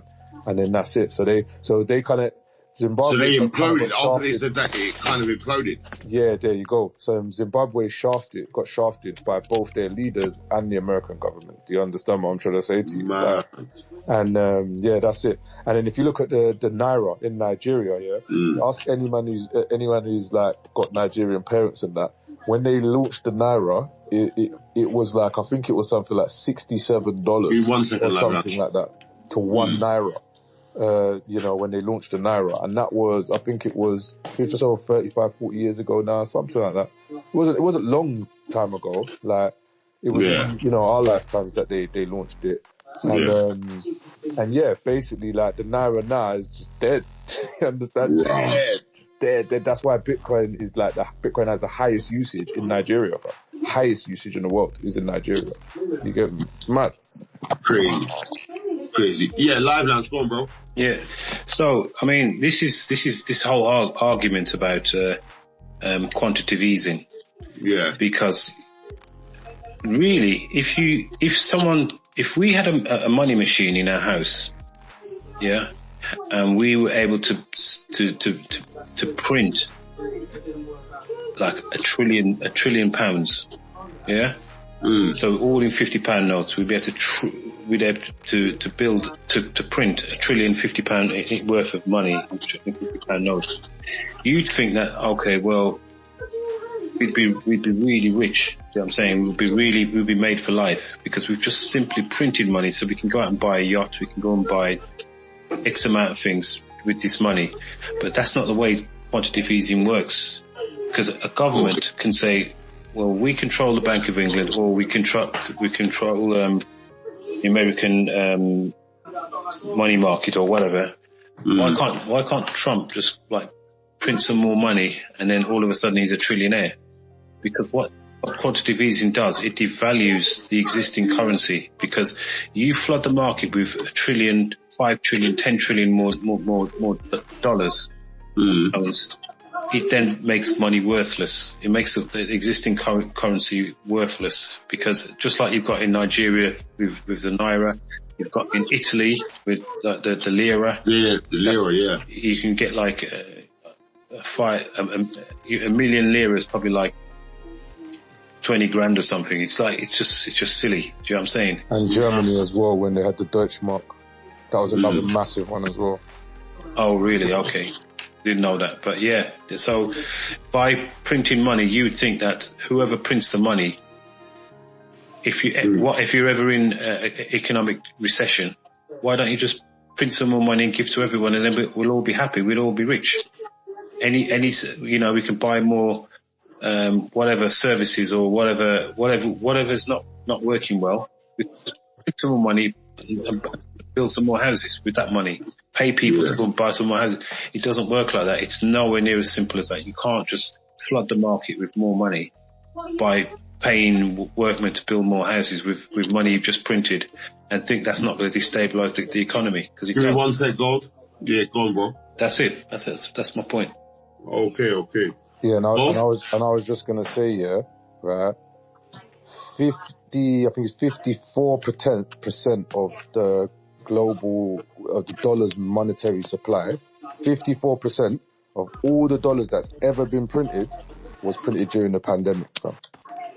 So them stimulus checks they was giving everybody, we're giving everybody a grand here and there. Yeah. In real terms, because of the way that, as LiveLounge just explained it, because of the way quantitative easing works, in real terms, that when they gave people that $1,500, the day before, it was worth, let's say, $1,500. This is just an example, right? You could buy $1,500 worth of goods.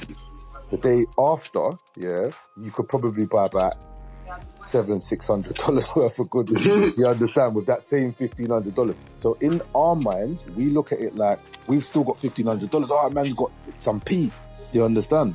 Yeah. But whatever you could buy yesterday with that $1,500, you cannot now buy today. You get me? And as I said to explain to you before, that's not because the prices have gone up. The prices have gone up, but very minorly, because it's just the businesses feeling the effects of exactly the same thing. Do you understand? Right? So when they say, tax the rich are still feeling the effects of that, fam. Do you understand what I'm trying to say? So they put their prices up, so that go JD Sports, the trainers cost 10, 15, 20 pounds more, right? Yeah. But it's not really that what's happening. What's happening is, as LiveLounge said, the value of the money has gone down £20. Do you understand? The value of the average, let's say every £100, the value's gone down £20. So now when you go to JD Sports, it costs £140 for the trainers. Do you understand? You get me? Yeah. And you can't buy them, fam, with that same $100 anymore. You see what I'm saying? And that's why LiveLounge, that quantitative easing only works, because in reality, it doesn't work. Yes, the reality of it is it doesn't work, right? But in reality, in the way that it's utilized against people, the person closest to the money printer always wins, because they A, know when the money's going to be printed, B, are the first to receive the money that is printed, and C, make everybody else think that it's everyone else who's at blame because they're putting their prices up or charging more for their services. When really, it's just the fact that they printed money. Do you understand what I'm trying to say to you? The average person doesn't get economics. So the average person wouldn't understand quantitative easing like how Live Lounge or me or other people do, like the best finance experts. And even the best finance experts, as I've explained to you, lot, can't tell you how the shit actually works, because before 1971, when it was backed by gold and commodities, you had resources that backed it, as well as the country's productivity. Remember, we spoke about this last week. Two things that build an economy or GDP is productivity and resource. So once they removed the resource, all that was left was productivity. So every single time they print, they're basically buying more of your time or printing your time away. Do you understand what I'm trying to say? Because you then have to work more hours and work harder to be able to earn more of that bread, because you need more of it to buy the things that you could buy yesterday that you now can't. You see what I'm saying? Yeah. Right? Scam. But biggest Ponzi scheme in the world, my guy. It is a Ponzi scheme. It is a Ponzi scheme. And this is why it's so difficult to fully understand the concept of money like this, like what we're talking about, which is, quantitative easing, putting loads and loads more money into the system. Yeah. Because if you think about it on a small level, me or you, if the government printed like a couple of million and they gave it to each of us, say they gave each of us here now, couple of million each. It's such a small amount compared to what money is already in the system that it can be managed. It wouldn't cause much of a ripple. Do you understand what I'm saying? Yeah. So if we all they printed fresh money and gave us a couple of million each, we would go out and buy some cars, buy some houses, buy some invested, and we could make ourselves a few more million from the million that's been given to us. Because the ripple, it wouldn't be, it's only a ripple in this large pond. Do you understand what I'm saying? Of money. But when you start saying, well, the country itself is in dire straits, and we have to not print 8 million to give to these four guys. We've now got to print 8 trillion. It makes more of a splash now, because the money that was already there is now worth less, because you've just plucked money out of the air, printed it up in some paper and dropped it in there. So now it's going to be a wave. It's going to be a splash, a big splash, because we could take that money, not the trillions. We could take the money that they gave us and go and spend it, and it wouldn't even touch the sides. It wouldn't make any ripple. It wouldn't make any kind of disturbance, because it's a small amount of money. This is why it's a delicate balancing act of quantitative easing, printing more money, putting it into the economy. But if you too much, it devalues it too much. Too little, it has little effect. So you've got to get a balance between it not being too much, but enough to help the economy a little bit. But it can't be the full answer. It can't be the only answer. If you see what I'm saying? Yeah, I hear that. Gold. So with what Live Lounge just said, right? Like, moving on from that as well. So now you can see why when I said to you, man, printing money is inevitable. They will continue to do this forever, bro, because they have to. They have to. It's the way they built it, fam. And when you get something like Bitcoin that comes along that is scarce, more divisible, more portable, all of the things that it has decentralized, it has all of the properties that are true, that all money has ever had, and then has more the things that they couldn't do with money. Like, you can't double spend it. You understand, right? It's traceable, but not it's public, is in terms of the ledger, but it's not, you can't identify anybody, right? Like, you can't personally identify nobody. When you have all of this, you have a better means of cash. You have a better means of being able to transport value borderlessly. Do you understand? With no third parties involved, just peer to peer, from person to person. Do you understand what I'm trying to say? Yeah. And when people often say like, so obviously there's only 21 million Bitcoin, right? Yeah. So people often think, oh yeah, you've got to have one Bitcoin or whatever. But Bitcoin, like our currency is divisible to 3 decimal spaces, isn't it? So we look at like $1, then 10 pence, or 10 cents, and then a penny, right? Yeah. Bitcoin is divisible to 9 decimal spaces, bro.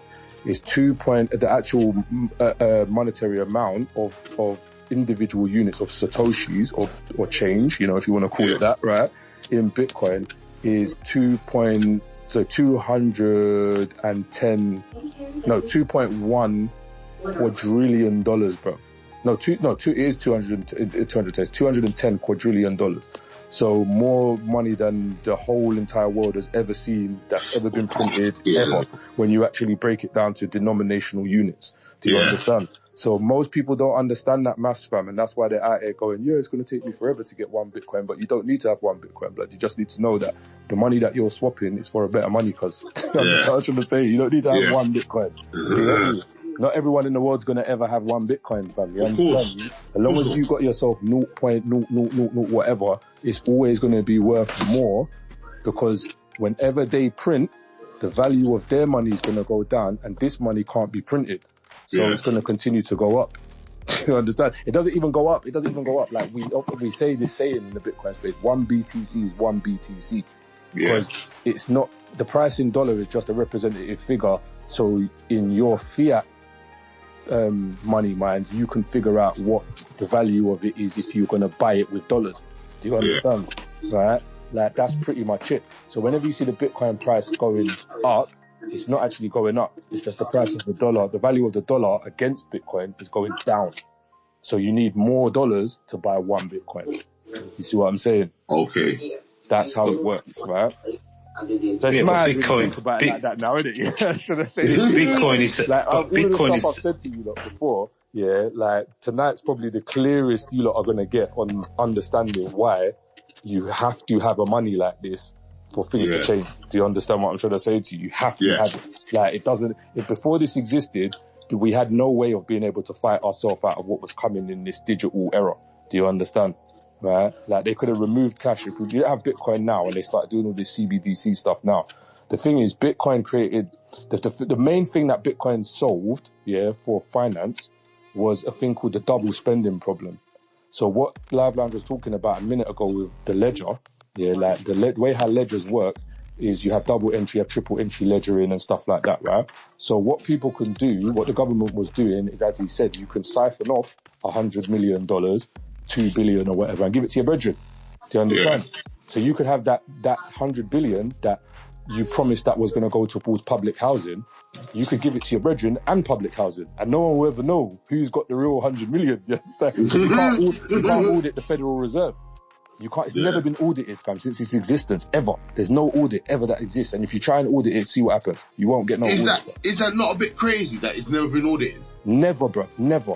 And like I said to you, man, the way how Bitcoin works is you can audit it every 10 minutes, fam, from your phone, bro. Anyone can. Do you understand? You just go and look at the mempool and you can see all the transactions that's happening, and they're all verifiable. Do you understand what I'm trying to say? So it's like, you can audit something every 10 minutes, right? It's monetary scarcity, it's monetary value, it's monetary usage, it's security, it's decentralized, it's not controlled, it's deflationary, not inflationary, which is what we always hear about, inflationary currency, right? Yeah, you have that, but people are still running around out here trying to get pieces of plastic that they can't wipe their ass with. Like I said to you, do you understand? Like, you have a choice now, do you understand? It just depends how much down the rabbit hole you really want to go. You get me? Like, I hear that. I think cryptocurrencies are ideal for thieves and dishonest people. Why is that? Thieves. Because it's so not traceable. It's not regulated. It's not regulated by the FCA. Do you know what I'm saying? It's just there, and you can move it internationally. You can do illegal stuff and then gain money from it and then move it to a different country or a different atmosphere, different part of the world. Do you know what I'm saying? And it's ideal. This is why it's like the wild west of international currency. Do you know what I'm saying? Well, you don't reckon it could be a benefit? That's why Trump wants it to thrive. Let me ask I mean, do you think it could be a benefit at any point? Yeah, I mean, everything that has a benefit can be always used as for nefarious purposes. Correct? Yeah. No, I hear you. Yeah. Agreed. So, Agreed. but it's always going to have a good side to it. And that goes to what I was going to ask, right? So,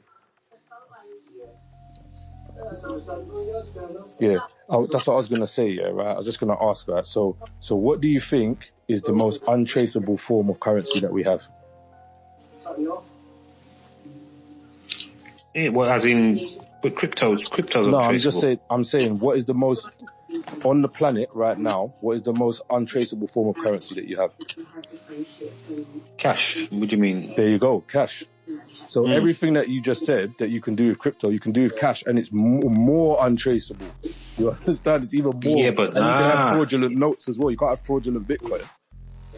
No, but when you say cash is untraceable, it's controlled and marginalized by the fact that back in the day, if you went into a showroom and buy a £70,000 Porsche, you could just bring a suitcase full of money and give it to them. Yeah, now you can't do that anymore. And now they'd ask you where the money's come from. Well, of course, they wouldn't accept it. What I'm trying to say to you is that's an invasion of your privacy, because your freedom to transact is being infringed upon, bro. And that's. No, but you just said it's untraceable.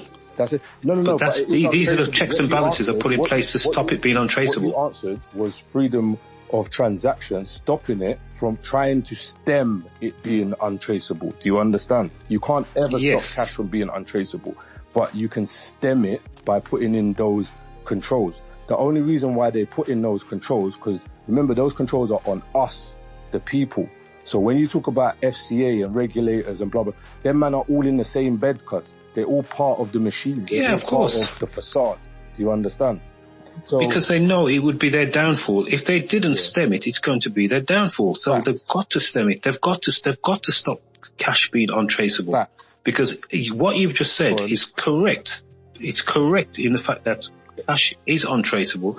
So the mere fact it's untraceable, they have to put the same rules in place. They would like to put the same rules in place for cryptocurrency, because that is like cash, which is untraceable. Right, but my point is, they're not going to let it grow, are they? They're not going to let cryptocurrency grow without being able to harness it and regulate it. I'm agreeing with what you're saying, but I'm just saying, like that.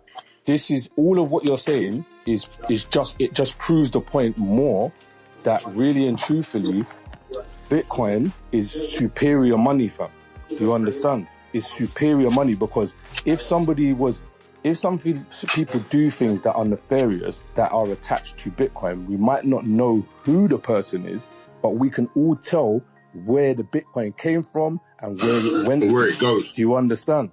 So we've got more transparency than the current system that we're in. We might lose a bit of the anonymity of cash, but we have more transparency over the entire system. So they can't bump us anymore. You understand what I'm trying to say to you? Okay. Right? Everyone can see what everyone's doing. Right? Yeah. We just don't know who's doing what. But if you have an elected government official, the same way as they forced the exchanges like Binance and Coinbase or whatever to basically tag their wallet, if we had an elected official that we were all using Bitcoin, we would make sure that elected official, the tax purse, has a tag, HMRC. You'd be able to see how much Bitcoin they hold, right?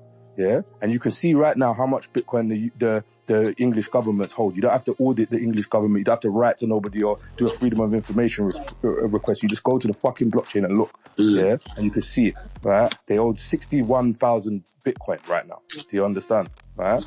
So what I'm saying to you is we can see that. So imagine now they go and they start sending that to some unidentified address. We're all questioning it, bro. Where's that money going, bro? Yeah. You understand? I thought you said that money's supposed to go to the school.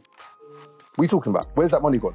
You have to show us now, to prove to us as citizens that they sent that money to the school. They have to come and bring the head teacher with the private key to that wallet, who's going to sign with a message and say, this is property of whatever so-and-so school. And then we're going to see the changes in that school from the impact of the money that's been invested there, fam. And if we don't, then guess what? We're all going to blame the head teacher now, innit? Do you understand? Right? Yeah. That's how it works, fam. So people don't forget the other cryptocurrency shit. Like I said to you, all that other cryptocurrency shit is tech bills trying to make money off of Bitcoin, fam, so they can buy more Bitcoin. They can beat you to the punch. You understand? That's what that is. 99% of it is that. You understand? The other 1% of it, apart outside of Bitcoin, is people doing interesting experiments, basically, you know, with the technology that Bitcoin brought forward. Do you understand? Yeah. Right? So you have things like Monero, which is more private than Bitcoin. Zcash, more private than Bitcoin. Like, these things do things to obfuscate the way that you're using the money. So Monero is much more used for, like, let's say, illicit things or whatever than Bitcoin, because it's way harder to be able to trace. Even the other day we was talking about some story where these guys, forgot what space I was in, but they were talking about a story where these guys, who was it? One of these UK rappers was involved in some mad scam the other day. I swear. Broad Day. Was it Broad Day? I think it might be Broad Day. The 22 million or whatever. Something like that. No, I think Broad Day was one. I think Broad Day's one was even bigger than that. Yeah, Broad Day's one was like 330 million or something. Yeah, it was Broad Day. Something 300 and something million, right? So when my man, the whole thing that they caught while, you know, they was tweeting about it, whatever, my man responded to him. He said, brother, that man changed that Bitcoin straight into Monero. That money's gone, my guy. Gone. You're seeing it again. You understand what I'm trying to say to you? Gone. Because they scammed some old guy in it out of his Bitcoin, apparently. And then they sold fucking the Bitcoin to Monero, bro. Authority's going to be chasing that for the next 30 years, my guy. You understand what I'm trying to say to you? Right? So what you're saying, Live Lounge, as I said, I'm agreeing with you, bro, that everything you're saying is right, but what we've been stigmatized to believe is that really having that level of privacy and anonymity with our money is a bad thing, when it's a constitutional right, my guy. You understand? So the fact that you've got regulators and governments trying to say, no, you should, like the brother that put up the video on YouTube, with his bank, what are you going to go and buy the bike for? And can you take a picture of the bike and bring it in? And I don't know what bike I'm going to buy yet. The man saying to her, but we can't just give you the cash like that. Imagine you can't get your own money out of your own account. Yeah. They've done that to a woman as well, and her son had to go to the bank and argue with them. Exactly. So that's why I said, ban the regulators, ban the HMRC, ban all of these people, fam. Ban the government, ban all of these, man. If man really wants to ban this thing down, fam, just start using Bitcoin, fam. Everyone start accepting Bitcoin, fam. Bam, that's it. Them man ain't got no other choice, fam. They ain't got no other choice, because then the fiat dream that they have, the fucking Ponzi scheme, just dies, because nobody, same like Venezuela, everything else, nobody don't use the money. The money's worthless, fam. Bam. You got them to a bind, because now, what's happened now is over the years, they've rubbished Bitcoin, they ignored it for so long, but what you see that the tide is turning is because they've now realized they can't beat it. So they just need to get there quicker than you. That's all it is. That's why BlackRock's buying how much billion of Bitcoin every single day, because they want to beat you to the punch. You get me? I hear it. That's it. Anybody else? Any more thoughts? Joey? Jay? LiveLounge? No, let's move on. It's I think we've exposed this. That's what the platform's there for, to bring this to light, you know? No, I hear you. So just quickly, because I know it's getting on a bit, you know what I mean? But I just wanted to get yours and G.O.L.D's view on something, innit? So I'm sure you both know about this, yeah? But do you know about the vaccine damage payment scheme? I haven't heard about it, but I know the vaccine has damaged a whole load of people. Yeah. So I didn't realise that the government were taking responsibility for it. Well, so I'll say I've got this here, yeah, and just quickly, I'll just read this little bit here, yeah. The government has spent more than 25 million since November 1st, 2021, on medically assessing thousands of claims that vaccinations have left people seriously disabled. It is more than the total of 23.6 million that has since that date has been paid out to 197 victims, with each claim worth 120,000. It's a one-off payment of 120 grand. Yeah, and they're trying to say that this scheme, yeah, it actually costs more to run, and it costs more for the taxpayer because it's paid by taxpayers. Yeah, it costs more for the taxpayers to run than it's paid out to victims. Yeah, this scheme has been going since 1979. How comes I just feel like this? Why is there not more awareness on it? You know what I mean? Why is there not more, like, why is this not spoken about more? Why is this not being brought up more? You know what I mean? But on the other side of that, I did ask the question, is that because people have not done their due diligence, or people that do know about it have not spread enough awareness? Well, why would the government want to spread awareness about giving away money? Well, why would the government encourage everyone to take out, to apply for PIP, to apply for more benefits? There's loads of benefits. There's millions of pounds worth of benefits out there, which people don't aware that they're entitled to. So that's the jerk, isn't it? That's the name of the game. Is like, put it out there, but don't give them too much information, because then we'll have too many people applying for it. I feel like this has hardly had any information. Because, like, it's as I said, it's been going since 1979.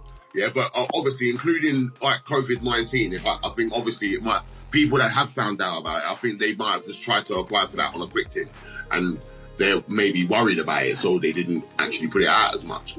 But there are people out there they got things wrong with them because of that vaccine. It's been now kind of diagnosed because of the vaccine that they're ill. You know what I mean? So, like, shouldn't this be put in front of them? Like, by a doctor or something, maybe. But why? Why would the government do that if they don't have because to? It's their fault. No, it might be their fault, but why should they put themselves in a position to be giving away money if they don't have to? Well, I feel if they hide it, then if they hide it and don't say and refuse to give it, then they leave themselves open to litigation. You know what I mean? Well, yeah, that is the other thing as well. Apparently, it takes them very long for them to assess the claim. The people might not even get their claim. That apparently, it took someone got, I think it was permanent brain damage from it. They got permanent brain damage, and like, it took them a very long time for it to be assessed, like a really long time. And they say it's too little as well. They say the amount is too little, and it's given to too few, and it's too little too late when it's given to them. Yeah, but this is normal. This is normal. That the government has been responsible for. Should it be normal? Various types of. No, when I'm saying it's normal, as in it's happened many times in the past. With certain drugs that the government and let's face it, the NHS is the government.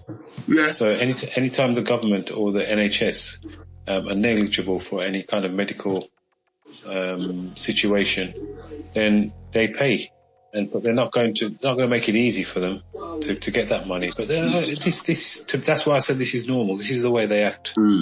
They've given. I mean, they know it's pretty obvious that they know that this drug, this antidote to the virus, may act like it's going to work, but there is going to be a certain amount of collateral damage. Yeah. So they've already insured against that. Yeah. I hear that. They're not going to tell everybody that it's our fault, and we know that a certain amount of people are going to have life-changing injuries, and certain people are going to die. So if they're told that, then people wouldn't take it, would they? So we were all lab rats. Anyone who took it was a lab rat. No, I didn't take it. No, I didn't take it either. That's just me. No, I hear that. Yeah. Anyone else? I think people do know about it, Dottie, because I know you said, is it 100 and something that have been promised to get paid? Yeah, and then there's been like 17,000 claims, so people, I think, do know about it, but it's just pending. The application for it is just pending, or they're just in the waiting list, really. But I'm pretty sure quite a lot of people that are aware that they might have been damaged by the vaccine are just waiting to see what happens, innit? And yeah, it was waiting time is a long time. Apparently, some are left waiting like 18 months, longer than that, to even be replied to. Yeah, for sure. I mean, to be fair, that whole vaccine thing, the compensation, I was aware of it a while ago, to be fair, but it's just the news weren't talking about it too much. But I was aware of it, that people were applying to get paid for the damages that was caused by the vaccine. So, yeah, that's about it really. Okay. I don't know what else to say. G.O.L.D, Jay, any thoughts? Yeah, I would have just... it's been around for a minute, but I would have just said the same like everything else. They've been doing this for years, bro. They introduced some shit, at some point, some experimental shit, and it's just that fund, innit, that you put aside for that shit. Yeah. And same what, LiveLounge was saying, NHS is the government, so come on, man, you got my man there now, we're streeting, and I'm not even gonna go into that. But yeah, you understand, the government, fam. His name's been popping around quite a lot at the moment, boy. Yeah. NHS is the government, because it's always the government MP that's appointed as the lead, right, or the head, right? So, do you reckon the goal is to privatise it? Yeah, I think with him, his goal is privatisation. I think prior to him, everybody else has just been taking the paycheck or sucking some money out the here and there where they can. But he's now I'm a privatiser. Do you understand what I'm trying to say to you? Definitely. Yeah. Okay. No, I hear that, man. Anybody else before I move on? No. All right. So, they were the topics of the day today, to be honest. That is it for today. So I will ask everyone, what their final thoughts on the space were today. Yeah, decent, good one. Full house today. Yeah, good topics. Yeah, not much really. Yeah, it was good. It was good space still. Yeah, big up everyone. Wicked, man. Anybody else? Yeah, as I said, I second what Joey's just said. Good space as usual. Do you know what I mean? I think I'm sorry, people, that obviously it didn't happen on Tuesday. It's just work commitments, man. I'm back at work. It was there's some late ones, and you know what I mean. Sometimes they gotta be taken, and some of them gotta be done. So because of work commitments, I couldn't do it on Tuesday. So sorry about that. That's all right. We work with whatever we work with whatever we've got. You know what I'm saying? And as I said, we all have. You being able to keep a roof over your head. How is this going to happen? So anything that takes priority, everything else takes priority. You know what I mean? That's we try to mix and blend everything and put everything into the mix. No, I hear that. Yeah, man. You can't burn both ends of the candle, you know what I mean? So that's fine. Yeah, so I just said it's just amazing the amount of knowledge and the discussions that we have on this platform. We have a lot of people on here who are just so knowledgeable about so many different sectors of society, of the world, of monetary things, of political things, and it's just it's really. It's heartwarming to fully take in the level of discussion that we have on here, which obviously it's really good. It's brilliant. Love it. No, wicked, man. Thank you, bro. Straight up. Thank you for that. G.O.L.D? Yeah, man. Big up as usual, the man them. We come in. We are talk the thing. You know what I mean? Yeah, the gems are there, innit, for people to discover. Always a good talk with the man them as well. Definitely, again, as LiveLounge said, everybody's knowledgeable. Everybody comes with different angles and opinions and views, and tries to work out, some of these things. So people that are listening or that do pop in can kind of start figuring out some things for themselves or reading in between the lines, as we say. And yeah, man, just got to keep it going, man. It will pick up, innit? You get what I'm say to you, no, of course. Man's doing it. To be honest, it has been a bit. It's starting to pick up a bit. I'm not gonna lie to you, still. We've got this sort of nickname now, as you know, the internationals keep popping in sometimes. You know what I mean? But there's been a few people that's come in, and they've had some good views, man. They've had some good opinions, and they stayed around for a while and enjoyed the conversation. So it's true what you're saying there still. That's it, man. All you got to do, like I said, like when you jump into some of these other spaces that are similar, yeah, just make sure you follow the leaders, and then every now and again when you got a chance, just go up and talk, because you get a couple of people like the leaders that's on stage or the co-hosts or whatever, and then people will follow you, and then, you know, sometimes they might just one time they just hop in, and then lots of people will just come in, and then you get lots more followers, and it starts to build up over a while. You got to remember that a lot of the bigger spaces, they all started in the pandemic. Like the biggest space on X is probably Mario Narfal's spaces. Okay. Yeah. Like, and he was one of the first to kind of get a space off just after Spaces launched, and then he had Elon on it. That was the first time that it broke, innit? Like, okay. like 2 million people, bro, in Spaces or whatever, you know? So yeah, it was crazy. That's numbers. That was in the pandemic. So yeah, like, so this has been going on for a while, and like Clubhouse is another good place to do stuff like this as well. Because Clubhouse is a lot more active than, I would say, Twitter Spaces, in the sense of regular community people. Like, you can build communities in there properly, but everyone after, obviously, Clubhouse used to be like celebrities and all of that. So that's how Twitter Spaces kind of blew up in it, because Clubhouse was like invite only for time. You get me? So it's just doing it consistently right now, and then just making sure that you're online and chatting to other people and going to other people's spaces, and that's it. People will just start to come in. Yeah, man. That's the intention. That's what's going to be happening. Trust me. Jay, give me an emoji, or what you saying, bro? What's your thoughts? I was in and out, so I didn't hear a lot of it, but what I want to say is big up everyone all the time, every time, innit? Like, everyone comes with a little bit of knowledge, couple pearls and that, and we all go home happy getting. But yeah, man, big up everyone. Wicked. I would like to say, because I don't want battery to down me and stuff, so I would like to say thank you to everyone, bro. Thank you to everyone today that's jumped in. Thank you to the people that popped in today also. Thank you to you, Go. Always informative. You know what I mean? I co-host with the most. It's always an honor. I know you was in and out today, but thank you for being here. You know what I mean? Joey, always active. So thank you for being here as well. Man of Balance. I know that's my name for you. Man of Balance. Thank you so much, bro. You know what I mean? For your alternative views and opinions as well, man.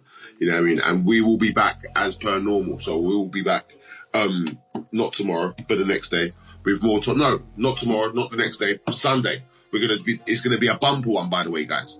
Yeah, just to let you know, it's a nice bumper one. If people are about and it's blessed, you know what I mean, we're gonna be starting at like 6 on Sunday. Yeah, doing a nice bumper one, going on and having some decent conversations. There's gonna be some topics. You know what I mean? So, hopefully everyone can be about for that. You know what I mean? But until then, people them. See you soon, man. Take it easy. Thank you for being here. And like, I'm sure I will speak to people on the next one. All right. Take it easy, peeps. Cheers. Later. Cheers.